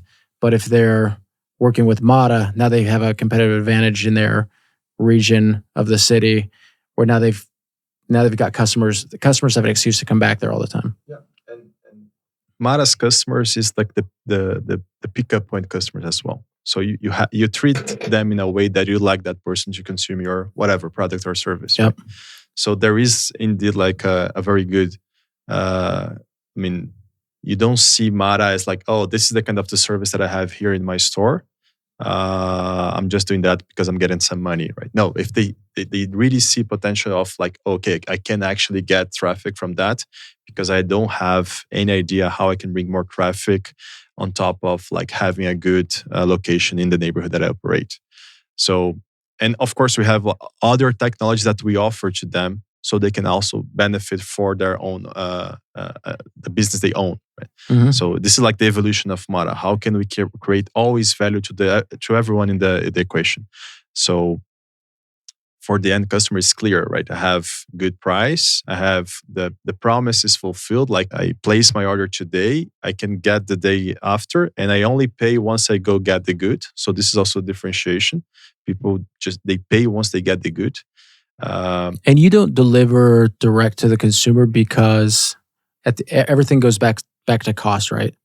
So it's cheaper. You can deliver a less expensive product to the end consumer by aggregating all of those orders, delivering them to one place instead of delivering them to 100 different consumers. That's it. And also we believe that this model can penetrate a lot the digital solution because we don't charge delivery fees. We don't have minimum order fees. As I said, like is everything aggregated to a specific pickup point. Mm-hmm. So you have the chance. So I could buy like 1 gallon of milk, one chocolate, banana. So you can buy one like for let's say 20 cents, and you get that free delivery. Is that happening? Yeah, it is a lot. Yeah, amazing. Because what happens in the end is that those people that live in the outskirts, they usually they buy groceries once or twice a month. They go to those big Costco stores, let's say. Yep. They face hours of like queues and like the in-shopping experience is not that it's not the greatest. And they have to face the logistics cost. They're price sensitive, yeah. Yeah. So they have to go there and they have to like buy as much as they can to dilute the logistics cost for them. So even them going twice a month instead of twice a week is all about them saving money as well. Exactly. Interesting. And once you put like pickup points that are maximum 500 meters from their homes, they can actually buy with a much higher frequency. They don't face the issue of logistics costs, and in the end, they actually can get goods. Like they can even change the way they consume the goods, right? Because if you buy once a month, you need to make sure that you're tackling shelf life issues, you're tackling many issues in your own family's consumption behavior. Once you know that there is a solution that you can buy like every day if I want, or every 2 days, every 3 days. With like a competitive price with those big stores, it starts to make sense, right? So for them. But again, it's not about, as I said in the beginning, like let's just make sure we have a competitive price and forget about all the unit economics. It's actually the other way around. Like we want to operate with these unit economics. What do we have to do? So if I need to be closer to the industries or to the manufacturers to provide them data, and this way like get the goods at a lower price, we will do that. If we have to like understand what are the logistic routes we need to operate to make sure that we are diluting the maximum possible the logistics costs, we will do that. If it means like we are not gonna hire or like a service provider of warehouse management system, we're gonna build our own because this reduces a lot the operating the warehouse operating costs. So all those things are in a way designed to make sure that we do those things to transfer this value we create to the end customer. And these families, they can, with the same budget they have for groceries, consume more or improve the quality of consumption. Amazing. So a year ago, you were a GM at 99, Didi. Were you the only non-Chinese GM at the only blonde Didi, and the only blonde for 3 months? Yeah, I think for a while I was like for some years. I'm not sure because when I joined Didi, so I joined 99, and then after the unicorn, I immediately joined Didi. Didi only operated in China and Brazil, right? Mhm. And then Didi launched Mexico, and all the launches were made by Chinese. Mhm. And when I left Didi, I think Didi was operating in 17 countries, something like that. So Africa, Russia, everywhere in the world. And I know that for like a long period, I was the only a non-Chinese GM, which I think I made my peers suffer a lot to force them to speak like all the executive meetings in English. Some of them they were not very friendly with me, but I mean, other than that, I think I always had like a very good relationship with my peers and my bosses at Didi. And you were on the kind of like the co-founding team of 99 Food. Yeah. So the first task that I had was to name the business line. So my boss at the time, which was Tony Q. Tony is now he's working for Meituan. He's like I think C-level of Meituan. I don't know. One of the biggest guys, tech companies in China. Yeah, and he told me, Danilo, we want to start this business. We think you're the best guy. And the reason why he came to tell me that is because I helped launch the first Didi food operations outside of China, which was in Mexico. So Mexico was launched before Brazil. And he's like, I want you to be the one leading that. You have to, number one, find an office. You're going to be segregated from mobility, from ride hailing. You need to define a name and what's going to be the first city you launch. That's it. And you have like this budget. Go crazy in fun terms. But yeah, so I took this responsibility for more than 2 years. Did you consider naming it something not food? Because 99 Food is grocery and restaurant delivery, basically. Yes, it's more restaurant delivery. Okay. I don't think they entered groceries yet. But I wanted to have like I want to make sure that whatever name was defined, we would have the possibility to plug more things. And that's pretty normal in Brazil to brand something with an American or an English word? Yeah, I think for brands, I would say yes. For like some day-to-day words we use also like kind of becoming slangs, Portuguese slangs, but actually it's an English word. And also this is like a reflection of the American culture influence in Brazil, right? But I would say yes, right? I think like we have lots of that happening in the country. So anyway, from what I understand, that thing took off. You had how many employees by the time you left? I think, yeah, I was trying to remember that, but for sure more than 1,000 people. Yeah. And this was like in a couple year period of time. Yeah, 2 years time. And then I actually tried recruiting you at this time, which I lost that game. How'd you guys end up coming together and saying this is a problem that we need to address here? So when we worked together when we were working at Grow, so Yellow, I think we got very close. So we were. Did you guys work together at 99 before that? I mean, very little. Yeah, very little. Yeah. So Ariel was already transitioning. Yeah. And I actually ended up like knowing lots of guys at that time from tech teams, so his team. Yeah, my team. Because I was responsible for the city of São Paulo at 99, which was the last city to migrate to the Chinese app version. Okay.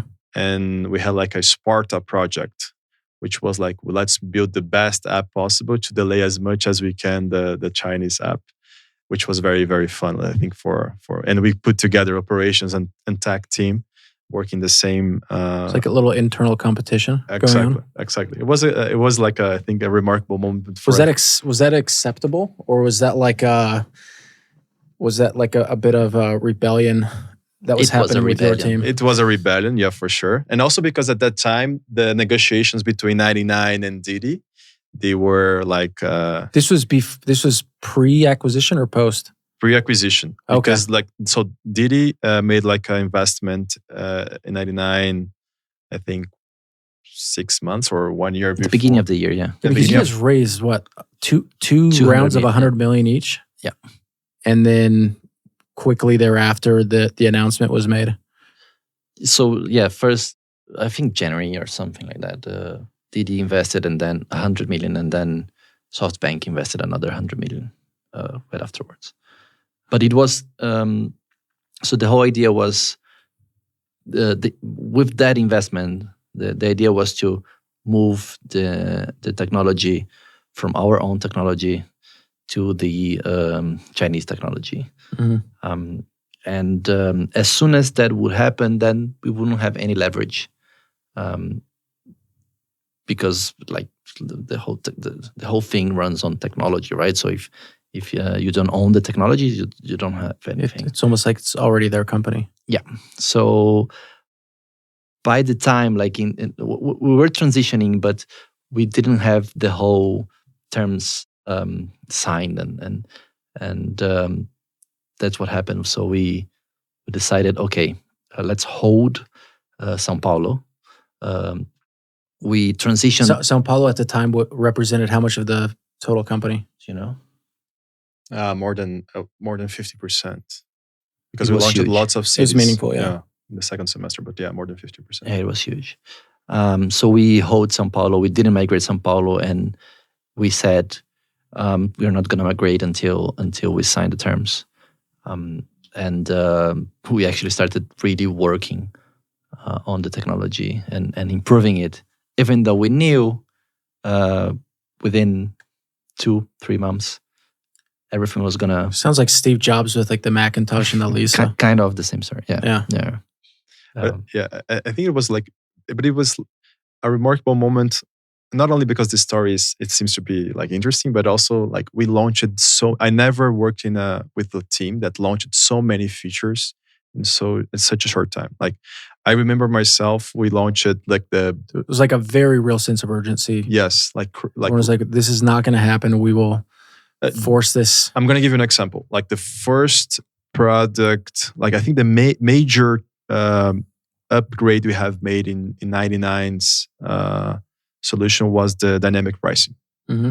And literally it was myself and another, like I'm going to name him because like he's a very special guy, Flavio Mori, working like during the like 1 a.m., 2 a.m., 3 a.m., like pretty much calibrating the dynamic pricing algorithm. So I remember like Flavinho, let's change the cap for the multiplier in this neighborhood. We're getting like undersupplied, or let's change for this one because we're getting oversupplied. So it was really manual work. Yeah, these companies are like, they basically operate with like war rooms, right? Where they're constantly tweaking different parts of the city. Yeah, it was like exactly like that. And another thing that I remember, which is I like a lot of this story, is like we launched a feature called back to back. So pretty much before that feature, a driver had to end a trip to get another one. So with the back to back solution, you can actually accept, as a driver, you can accept that's the next trip without having to finish the previous one. Yep. So you just make sure you have, you're getting money all the time, right? And guaranteeing that. I was the driver. I was the first driver literally testing with real passengers. So I was with like my phone connected to the guys, to the engineers. The guy that I was directing a lot of was Amigo, another developer that I would like to name, and pretty much like, okay, I got like a back-to-back trip. Okay, you accepted that, and there was like a passenger with me in the car, like listening to everything. So it's like a very remarkable thing. I never saw, and I worked in, like, as you mentioned, like Uber and all big companies. Yeah, this is like a Paul Graham, do things that don't scale mentality. Yeah. And 99 was already very big. Yeah. It had hundreds of millions of funding. Mm-hmm.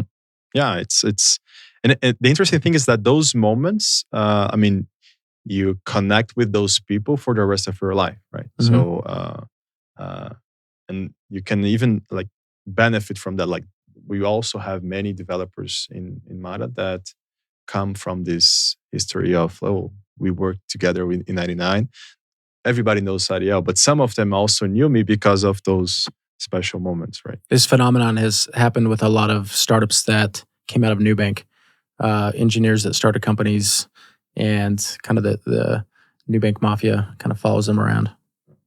And then like when we worked to answer your question, right? When we worked at Yellow and Grow together, we lived many things that made us not only on the like operations of the company to work together. So pretty much deploying features and how this would impact operations, the issues of operations. I was the one leading the operations of Brazil at the time, and so we got like closer from professional perspective, and also I think because of many things that happened in the company, we got closure for like more the personal way of seeing things, and so that's, and for me it's easy and biased to say that it's not because he's just sitting next to me. I have worked with tech and product people from US when I was at Uber. I worked with people from China when I was at Didi. And Ariel for me is the best guy when it comes to product. The way he sees things is very different from the others that I have worked with, and I have worked with many. Um, so for me, it was like if I could choose anyone would be him to be my co-founder. Not only from the professional perspective, but again from the bad moments we were together, and he saw how I would behave, how I behaved, and I saw how he behaved. Right, Which is a great lesson in life. If you don't go through bad moments, You don't know the person. you don't grow. You don't know the person. Yeah. I think it's very important to find a co-founder that already went through the worst part of the situations. And if you know someone that you've been working with someone that really helped you during that period, I think there's very little that can go wrong, because building something and something in our area that's tough, for sure every day you're gonna feel really bad, and you're gonna feel that the things are going wrong or not so great, and you have someone that understands you and that you feel comfortable talking about the situation, you are actually gonna overcome, and you're gonna improve. If you are not sure how to discuss those hard things with your co-founder, then you're in big trouble. You're screwed. Yeah. Yeah. Yeah. But you know Brian Reckworth?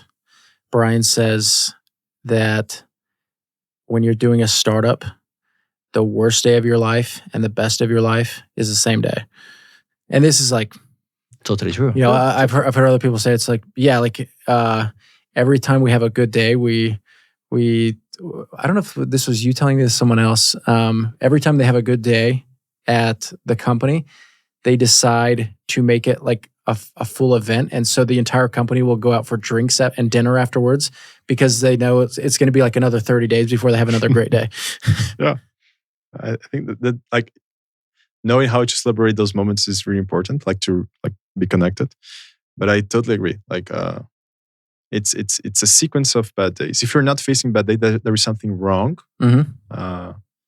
And yeah, you're trying to do the impossible. Yeah. The market already exists. You're trying to screw it up. You're trying to like rearrange what's already going on in the market. Exactly. So, and one thing that is important, depending on the kind of business you're like building your startup or something, you know that like you need more time than the average to create real value, right? Yeah. So, and usually there's a high correlation with tight margin kind of business on that. So long-term orientation also is important to know upfront when you build a partnership, because more time you are like with someone else, higher the chances to face bad days. So and you don't want to face a bad day in which you don't have support, right? So if we're screwed, we are screwed together on this. So, and we need to get out of this together, right? And I think like to find those people in your life, it's very hard, very, very hard. Yeah, if you find them, keep them. Keep them. Yeah. That's it. When you guys started this company, did you guys have a time frame in mind? Like, we're going to do this for the next 10 years. How do you guys balance the short-term urgency with the long-term things that you guys want to accomplish? So I think one thing that I leverage a lot from his experience, right? So we had an idea about the business. This idea evolved once we started to, we launched the operations and operating itself. But the things that we have agreed in the beginning was like, number one, more than raising capital is to raise capital with the terms we feel comfortable to operate this business in the long run. So we're talking about decade terms. Yep. So we want to make sure that we take the final decisions of this company, because I always said to the investors that it's not a glamorous ride. It's not a glamorous ride. It's like it's a tough one. It creates value. It has a huge potential, but you need to make sure what's the time frame of this value creation. Well, one of the things I like to do when I'm potentially bringing a new investor on board is get a few introductions to a couple portfolio founders that they've already backed. And the main question that I'm trying to understand from this founder is, tell me a story about like a time you had to give really bad news to this investor, and how did they react? I think that's like, because that is one of the challenges. Maybe it's less of a challenge when you're on company 3 or 4 and you already have these built-in investor relationships. But for a lot of startups, they go out and do that 2-week funding process. They might have met the investor 4 days ago. They get a term sheet, and now they've got to decide, am I going to be in business with this person for the next 10 years or not? Yeah, you're totally right. Like, one thing that I believe on that is also that the chances of bringing an investor to your, let's say, cap table that is fully aligned with what you're building, it's very low, especially if you're bringing a lot of people, right? So I think the first thing that he taught me, like, let's make sure that we bring less people possible. And each one that we bring, we truly background check, as you said, like, truly. Number 2 is that we bring people that are not only committed to our vision, and it's easy to be committed to the vision of the first unicorn founder. It's easy to be committed to the guy that was the only non-Chinese GM for a big company. Yeah. And we are aware. Yeah, I know you guys had excess demand to get in to that funding round, and you had to turn a lot of investors down. Yeah. How much did you guys end up raising? So we raised $6 million. $6 million. Yeah, for the seed. Yeah. But we knew that, like, the seed was about the reputation of Ariel and Danilo's capability of raising capital. I think the next phase is like the reputation of Mara raising capital. That's the how we envision that. And having people as like our seed investors, understanding this mentality was very important for us. Who are let's just talk about the investors for a minute. Can you share who the investors are? Yeah, so we have like 7 people, combining angels and VCs. Canary was the one leading our seed. We have also Caffeinated Capital,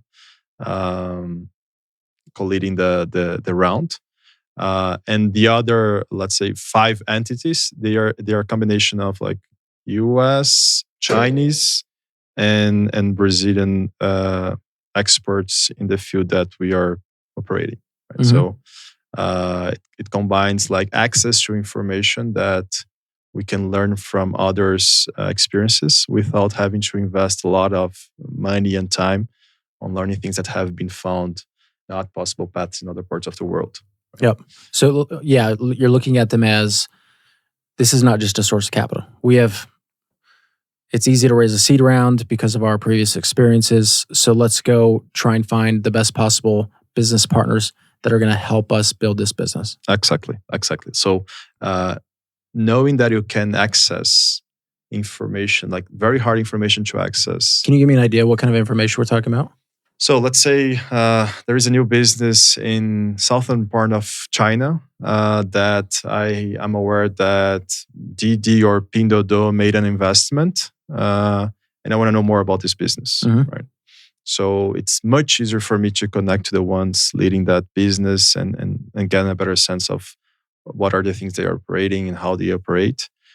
Or other examples of companies that failed. I like more to have one-on-ones with founders or executives of companies that failed, that raised lots of capital, invested a lot of in operations and failed, to understand why they failed and what they would do different if they had the chance of going back and taking different paths, right? So we have, I would say, like hours of one-on-ones recorded that we share with part of the team to understand about how we got together the knowledge that we have. And I honestly think that we save it 1 to 2 years time of investment by accessing this knowledge. So this is like the real value creation from a investor's perspective on top of capital, right? Yeah.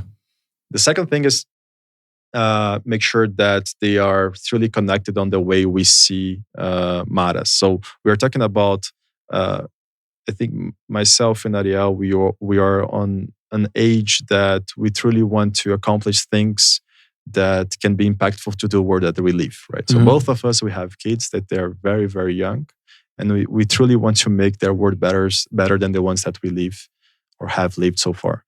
And be oriented with that approach. It's very important for us as well. So I have also, whenever someone is trying to be introduced to us, like an investor wants to talk to us, I always make sure that it comes through one of our investors. So not directly. I hardly talk directly to someone. There's already a source of trust there. You don't have to do all the work to. Exactly. And the second thing that if I engage in a conversation that I feel that the person is like truly aligned with what we are building, I always say, like, no matter, I don't know when it's going to happen, if it's going to happen, but I know that if it happens, you have to come to Brazil or me go to whatever you are, and I want to meet you in person, right? I want to see if like we're truly connected. Yep. Because money per money, you have lots of options. Maybe nowadays, especially like the next round you guys raise is going to be in the tens of millions of dollars, I'm guessing.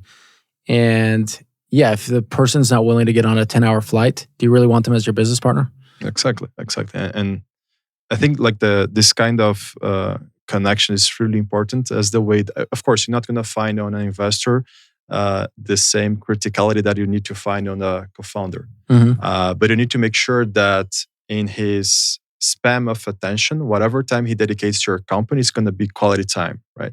And again, not going back to having another boss, having a boss to report stuff. Yeah. But yeah, that's how we. Yeah, I find my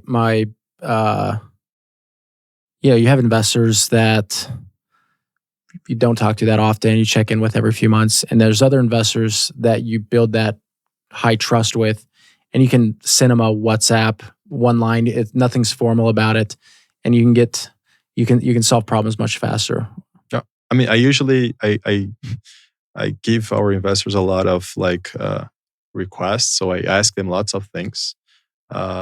What's like a normal request to an investor? So for the ones sitting in China, lots of introductions to executives that I can know better about what are their current update of the business they manage. So this is also very hard to get.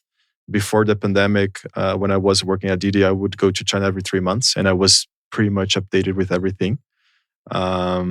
Nowadays, with the pandemic, it's harder to get this information. So being connected with someone that is relevant to connect can provide a lot of insight of information. Yeah, it sounds like a lot of your investor interactions and the value that you see from these investors is information flow at a rapid speed. Exactly. Like many things in the way we have designed Mara is like the lessons learned by others incorporated into our business model.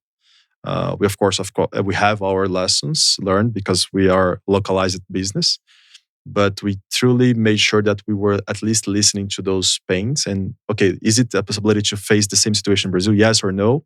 Is it worth bearing that risk or no?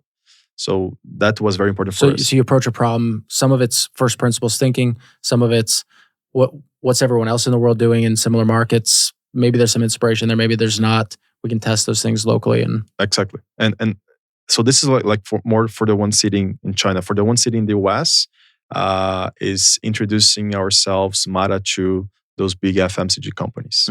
So I want to know these guys. I want to make the connections. And some of these bigger, powerful investors have very close relationships with the right people at these companies. Very close. Like for me, it was surprisingly easy to talk to former CEOs or CEOs of huge corporations that operate also in Brazil. So cool. This is very important for us. And for the ones in Brazil, it's pretty much they understand the market, right? So they have a sense of how is the marketing operating from the ground. So I request things like a little bit different, such as investors to come to Mara's warehouse to help us do some picking and packing of the goods so they can understand how we operate. It's a great idea. Bringing them down to that operational level where they can really empathize with the team. And then, they're not going to view themselves as your boss, never, if they're doing those kind of things. When we launched our warehouse, we had like a barbecue with everyone, investors that were in Brazil and the whole, like all the employees. Like, again, the mentality is like we are building this together. No matter if you're sitting on capital or you're sitting on the operations or tech team. I mean, we are building this together, right? So knowing each other is very important. And I always believe that knowing is not on a table, like a formal table. You need to make sure you know the person's mentality a little bit deeper than the average. Of course, this demands a lot, right? I don't interact much. This is like always a conversation that I have with Ariel about time allocation, right? So by nature, I'm an operator. That's my background. Yeah. But I also have the responsibility to interact with investors, right? So I always try to make those moments that I can put everything together to scale my capability of delivering the things that we need to deliver.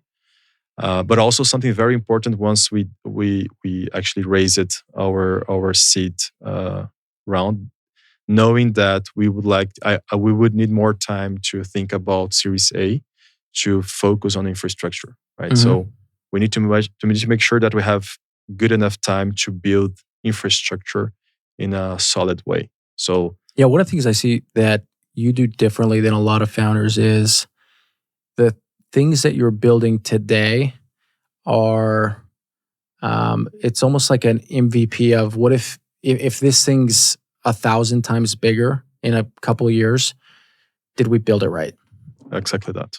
I mean, so Ariel plays a lot with this approach, right? So the way that why we have a warehouse is not just because we need a warehouse to have inventory and so on and so forth. It's actually because we think that in the long term we're going to have many warehouses in different places that will be connected to one another. So how can we simulate that connection inside one specific warehouse? Mm-hmm. So the warehouse management system that he's designing with the team nowadays is going to serve us in the future with many other places that we need to operate.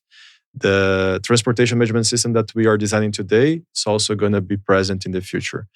And this is really important. Like, so if you're truly committed to the long term, you don't fear the bets of building something today that possibly going to be present in the future. And I think back to the investor dynamic, I think a lot of founders end up not taking that long-term approach because they feel like the investor wants them to deliver results for this month, even though they really don't have a consolidated business yet. Maybe they don't even have product market fit, but the investors are insecure and they're looking for that growth. And then the founders start making these short-term decisions. And we all know that short-term decision-making is like, I'd say, I love Brazil more than any gringo in the history of Brazil.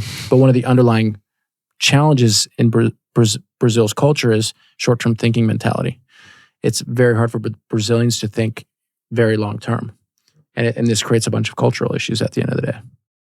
And if I could add on that, also confrontation avoidance sometimes. Yeah. So if you have someone on you like asking for numbers, etc., and you have this confrontation avoidance culture inside of you, it's easier for you to ending up on a scenario of a shortcut. Yeah. And so the good thing about being a little bit older than the average is that we have made mistakes in the past, that we know what they are effective in the short term, but they are a disaster in the mid to long term, right? So you can actually provide to your investor a good result in the short term, but together with that good result, there is like a delayed curve of really bad figures waiting for you in the future. Mm-hmm. The future because of the short-term decisions focus, right? Yeah, you're pushing out the problems. Yeah. You made an interesting point, which is the $6 million seed round that you guys raised was raised on top of your guys' credibility. The Series A is going to be raised on Mata's credibility. How do you guys, these marketplace type businesses, it's not like you don't find product market fit. Like we create a new feature, now we have product market fit, off to the races.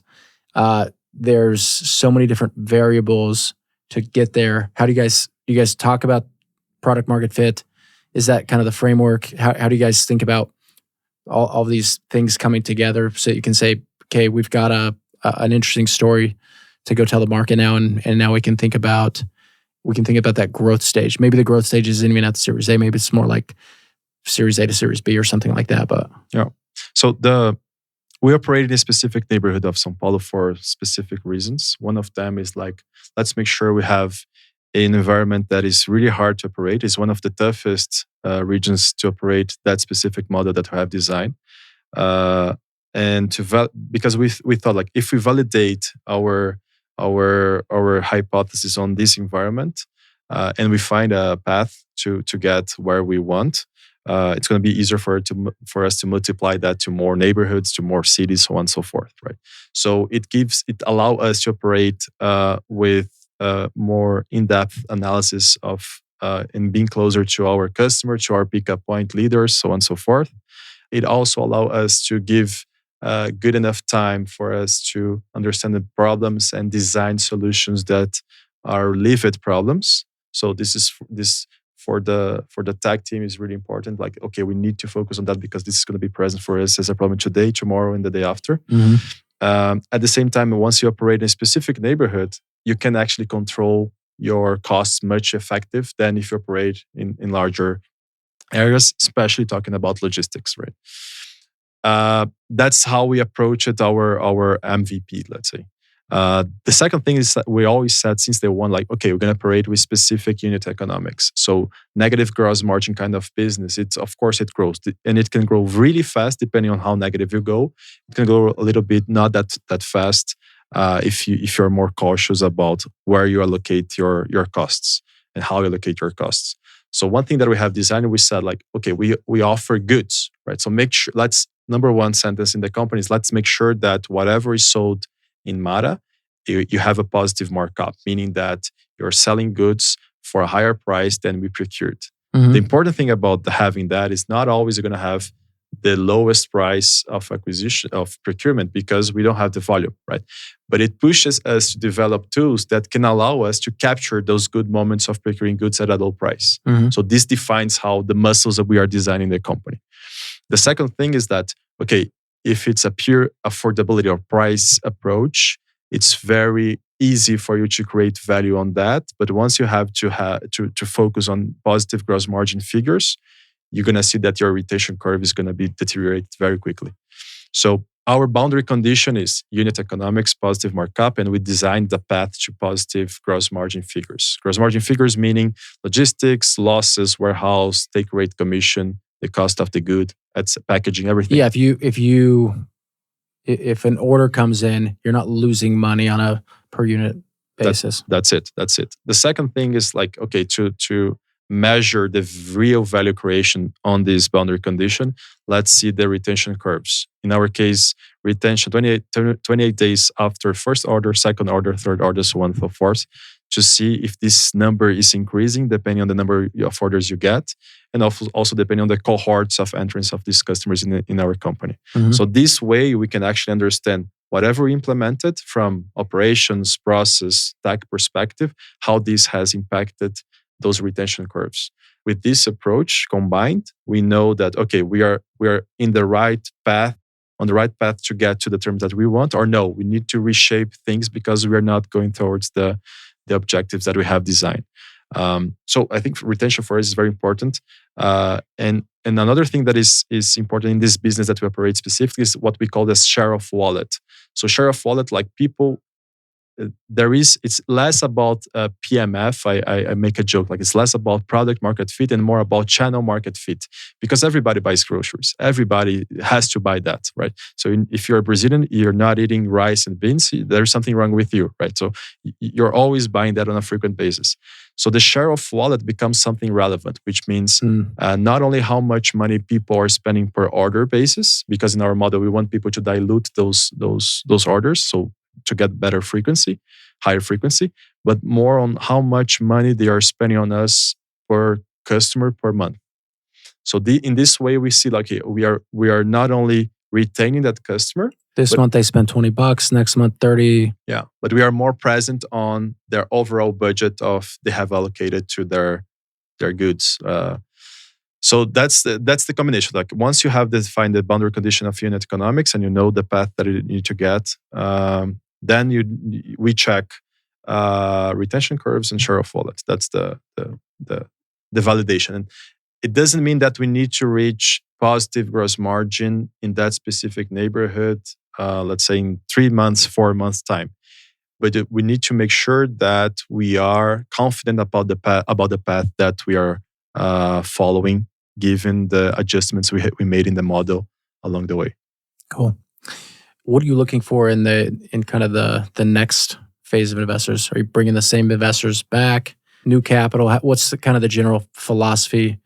And maybe not even just talking about Series A, but the next several years. So one thing that we have, after operating for 6 to 7 months, is that we have designed some infrastructure solutions that can be really useful to different stakeholders of the supply chain, right? The FMCG supply chain. Yep. So we think that having people in our next round that can not only connect us to those stakeholders, but also be a stakeholder that can take advantage of these tools is important for us. Because this is gonna speed up the process of evolvement of those infrastructures we have designed. So I think that's number one. Number two, I always say that I want to make sure we have investors that invested in companies in ideally groceries world, so they know about goods and procuring and warehouses. You don't have to teach them everything. And their investments have failed. So this is why is that important? Because the same way that we have learned a lot from the Chinese executives, the American executives that we have talked, I want to make sure that once and if we have a board established, those conversations are not only one-on-ones with me, but with the whole team that is sitting on that board, right? So I want to make sure that the level of knowledge comes at a faster pace in the company. Because as we were saying, the larger the company gets, I always say that we become fat, right? So it's harder to move around. So we need to make sure that we intensify the level of knowledge to not lose the speed of evolving. So make sure that we have people that have connections in this supply chain world that we are talking. It's a huge world, together with investors that have made failed investments, and failed meaning from a capital perspective, but successful in a way of knowledge gathered, right? To bring this knowledge to Mara. I think that's the most critical thing for us. Love it. I know you only think 3 months out into the future at this point, but I'm sure you guys talk about what could this thing look like in 10 or 20 years? What is that big dream, that big vision? Yeah, we have like a conversation like that, I think a month or 2 months ago with the team. I think people were thinking about like how can we translate uh, improving purchase power of the Brazilian families with the terms that we see nowadays, right? And we share it like our vision in terms of operations perspective, like how we would be operating this business. And from like a logistics point of view, is a solidified warehouse operator from moving goods around. So we want to be the best operator when it comes to warehouse management because we know how much value we can add to the final price of the goods offered in the different places of the city. The second thing is to have like a network of business partners that will be connecting any population that lives in cities like 500 meters away from a pickup point of Mara. Mm-hmm. And not only allowing people to get their goods within 500 meters. So if you want to buy goods, you can buy that with a walking distance kind of approach. But also the fact that once we become a large network of pickup points and business owners, we can create value to them, right? So there are a lot of value that you can create to those small business owners once they are connected to a more effective network. Yeah, you're really changing how these communities operate within themselves, right? Yeah, and I think the last part of it is finally go to the first operating area that we launched, which is this neighborhood in São Paulo, and not only seeing the prices of the goods in that specific region at a lower price than the region we see in the city center of São Paulo, in Mara, but also in the other channels that people can purchase their goods, right? So making sure that we're not only creating value to Mara's channel of procuring goods, but also changing a little bit the supply chain to the other channels of cash and carry, key accounts, and also the little small mom and pop stores are also offering the goods at a lower price than those offering the city center. I think that's what would make us truly check that we created real value to the Brazilian families. I love it. What do you guys? Where can the people find you? I assume you guys are recruiting. Mara, mara.com.br. That's the website. If you want to find, that's it. Mara, mara.com.br. And if you want to talk to me or to Ariel, it's our name. So Danilo at mara.com.br or Ariel. But you can find us on LinkedIn as well. But you can find us on LinkedIn. We always like to talk to people that are passionate about this business.